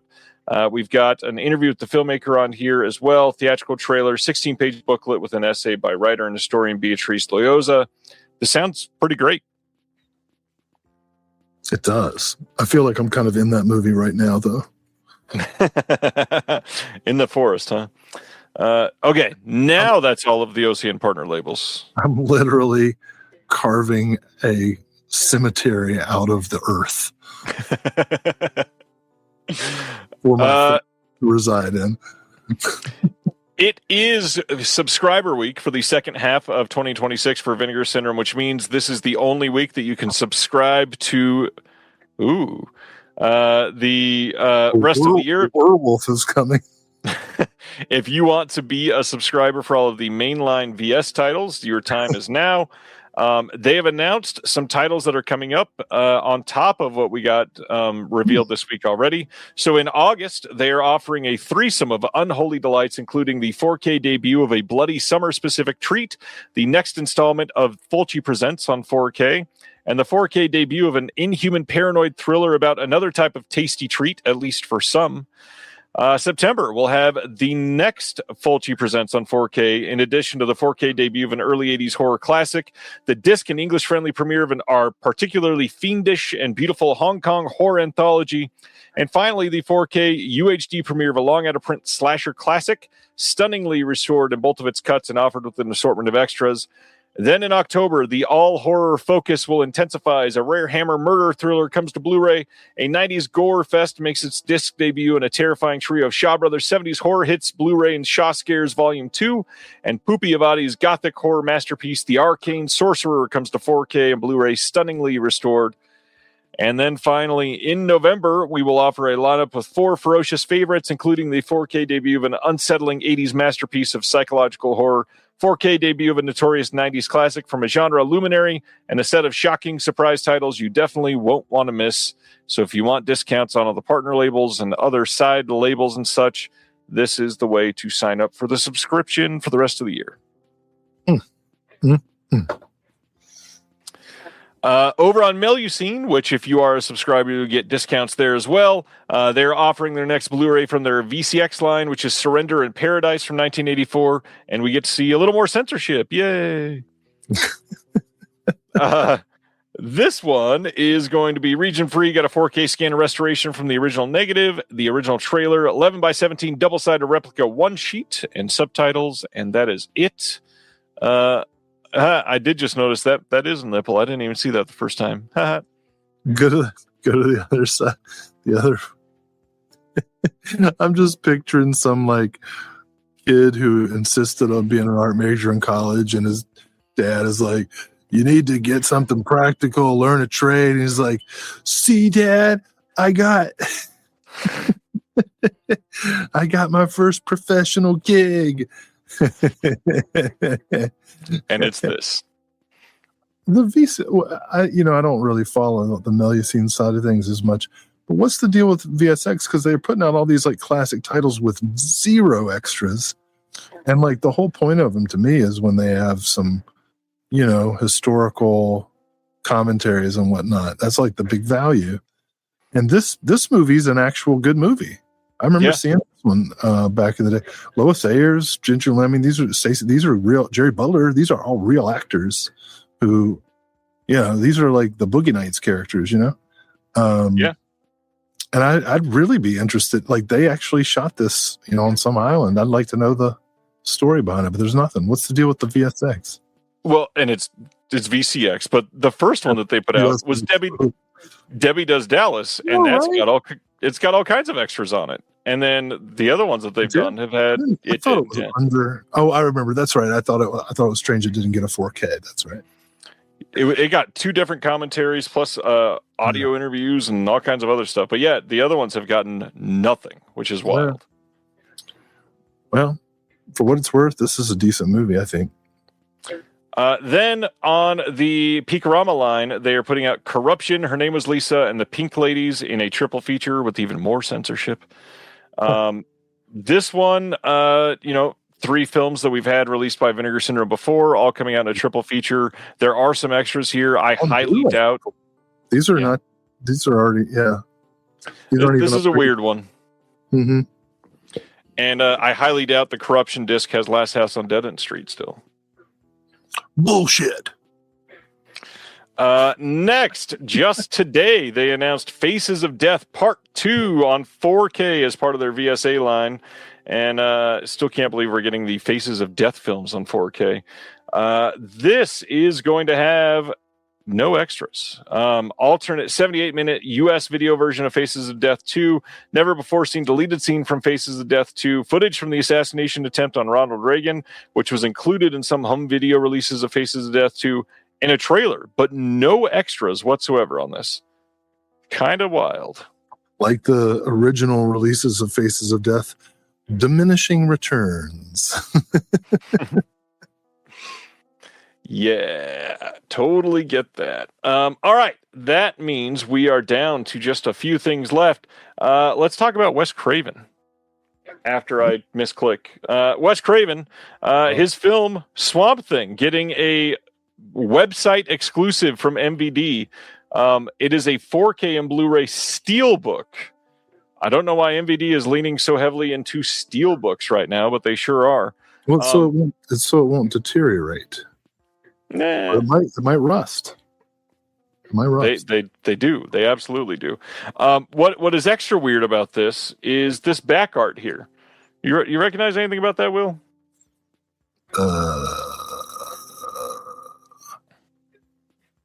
Do I recognize anything about the back art? Of Swamp Thing specifically in that photo. That's the version from the TV show. That is not from the movie Swamp Thing. This is from the TV show, and it's on the official back art from this. Now, Eric from MVD got asked this question in the comment section. Somebody said, is that AI generated? Because that's the TV version. And he said, no. MGM supplied us with this imagery to use. Specifically, even better, MGM doesn't have the rights to the TV show. Oh, so they're supplying art for the TV show. This is going to be worth some money when they get the Jaws 5 slipcase route. Theoretically, they should kind of probably be sued for this. I was kind of hoping that the TV show was included as an extra, but no. Okay, so it's just a fuck up. It's just a fuck up, and MGM had them put this on the back. But yeah, nothing new except a steelbook for this. Kind of wild that they're leaning into reissues on steelbook for MVD now, a label that I never expected to be doing steelbook reissues like Scream Factory, but they must see the money on the wall. I mean, the writing on the wall, and yeah, here it is. Well, I'm just glad the Swamp Thing is finally making money. So is Wes. Well, Okay, the last VHS release that we can talk about tonight. Late this summer, Oscilloscope is releasing Obex on VHS. Good movie. I wouldn't need it on VHS, but a good movie. Saw it, liked it. I don't know that one. It's a newer movie. Not a newer movie. James L. Brooks film, 1994, I'll Do Anything. Coming to Blu-ray for the first time from Sony Pictures on August 18th. This has a young Nick Nolte in it, and it's supposed to be pretty good. Tracy Ullman in it as well. Albert Brooks, of course. Yeah, I'll do anything. Are you a Brooks brother? I don't know.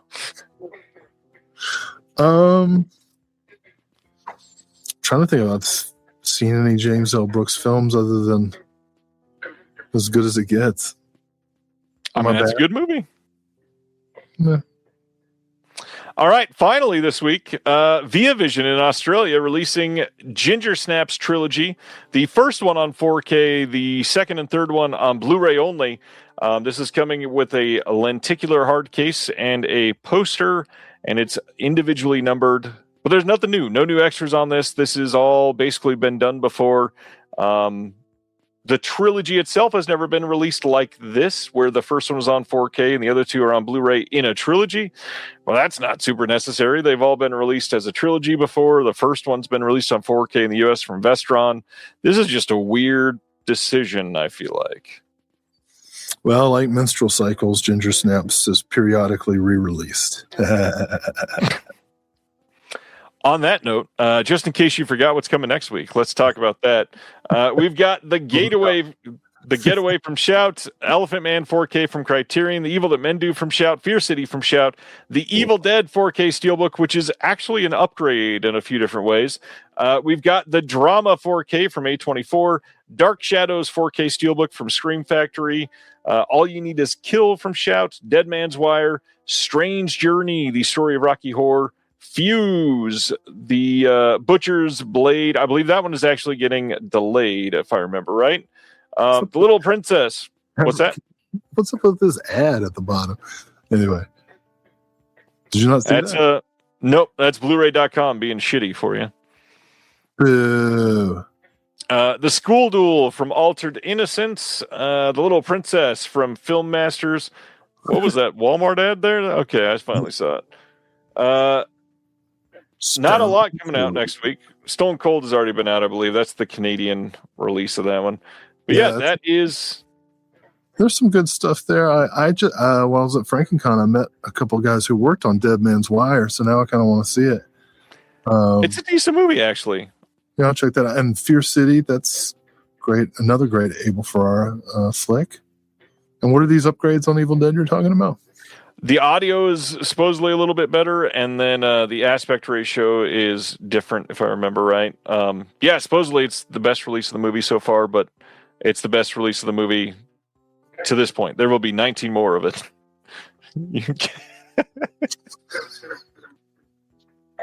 You must be real tired. Well, I've been up since 5:30 working in the hot sun. Like, it's crazy. Well, then on that note, let's call it a night. Oh, man. So much great stuff. You know, all right, now on to our topic for the night.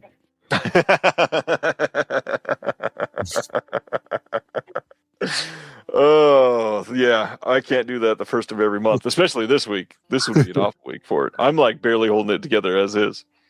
Holy cow. Well, I tell you, I've been, as always, I get sucked into the halfway sale and, you know, finding cinematographs with still with the special casing for like 70% off. And I think that's like the third or fourth time you brought up foreskin tonight. I didn't say foreskin. Special casing. Anyways. Oh. Anyway. Point being, yeah, a lot of stuff going on. The Mondo, the Arrow, the Mondo Macabro starts tomorrow. We got the Arrow going. We got Finger Syndrome going. Severin just ended. Great. You talked about that last week, but some pretty choice titles. I mean, not only all that, Barnes & Noble still, not only is it Criterion, they've got the Magnolia sale, they've got 88 film sale, they've got Radiance sale, I think it was. Great googly moogly.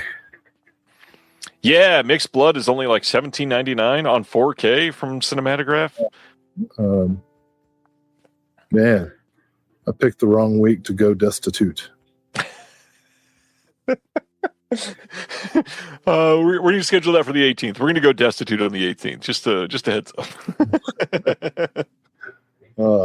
Well, thanks everybody. We got some Ryan and I got some great projects coming up soon. I can't wait to announce them. Can't wait to finish them. Check out Riptide / Mask of the Red Death. Not just because we're on it, but like the extras package in general is pretty cool on Riptide. It really is. And by the way, the Argyle Goolsby interview, it's just being like, we've talked about it as an interview. It's not like a 7-minute interview. I can't remember the runtime, but it's like 50 minutes or something. Yeah. And he talks about like just starting out as a reader and writer of horror stuff. So if you're into, even if you're not a Blitzkid fan, if you're into Gothic literature, if you grew up reading Poe, if you're into songwriting, just in general, he really gets into his whole process. It's pretty cool. It was a pretty revealing interview, I thought. It was a great interview. You did well with it. Good job. From his home in Connecticut. And then the reading is on there as well. Yeah, solid disc. Reading was great, and the movie is so much fun. There's so much Keytar. There's a great Hellraiser. Regis Keytar. Michelle McBride from Subspecies is in it. Herbert Lom, Frank Stallone. I mean, it's awesome. Alan Birkinshaw, who wrote Don't Open Till Christmas, and also directed Buried Alive the same year, also with Herbert Lom, Oliver Reed. It's super fun. Mask of the Red Death as a goofy slasher with Keytar. Amazing. On that note, thank you all for hanging out this week. Going to be another long week, and excited to see you all next Thursday. Got a fun guest lined up, and stay safe. Will, anything else you want to shout out for next upcoming month? Enjoy to all of our American listeners. Enjoy the weekend, holiday weekend, and to all of our international listeners, as always, sorry. Thank you for watching The Disconnected. On the way out, make sure that you are subscribed to the channel, that you've liked the video, and that you've copied the link to be able to share it with someone else that may appreciate this.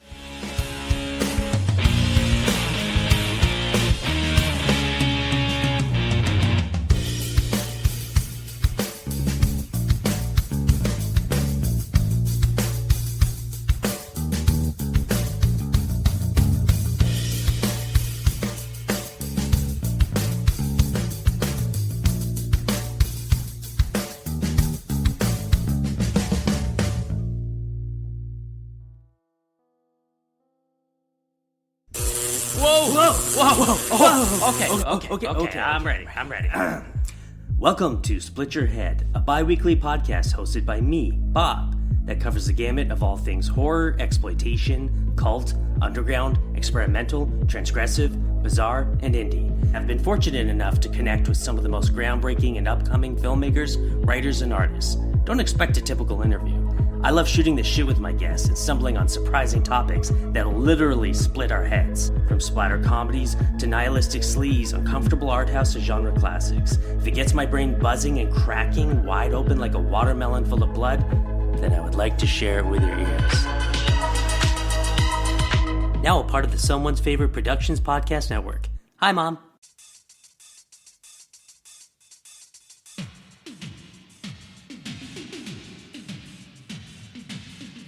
Greetings, welcome to Two in the Pinku podcast. Experience a deep dive into softcore Japanese sexploitation cinema from the 60s up into the present, with an emphasis on sleaze and seduction. We are monthly or bi-weekly, and we're not even bi. Will pink film save our marriage? Find out on Two in the Pinku podcast.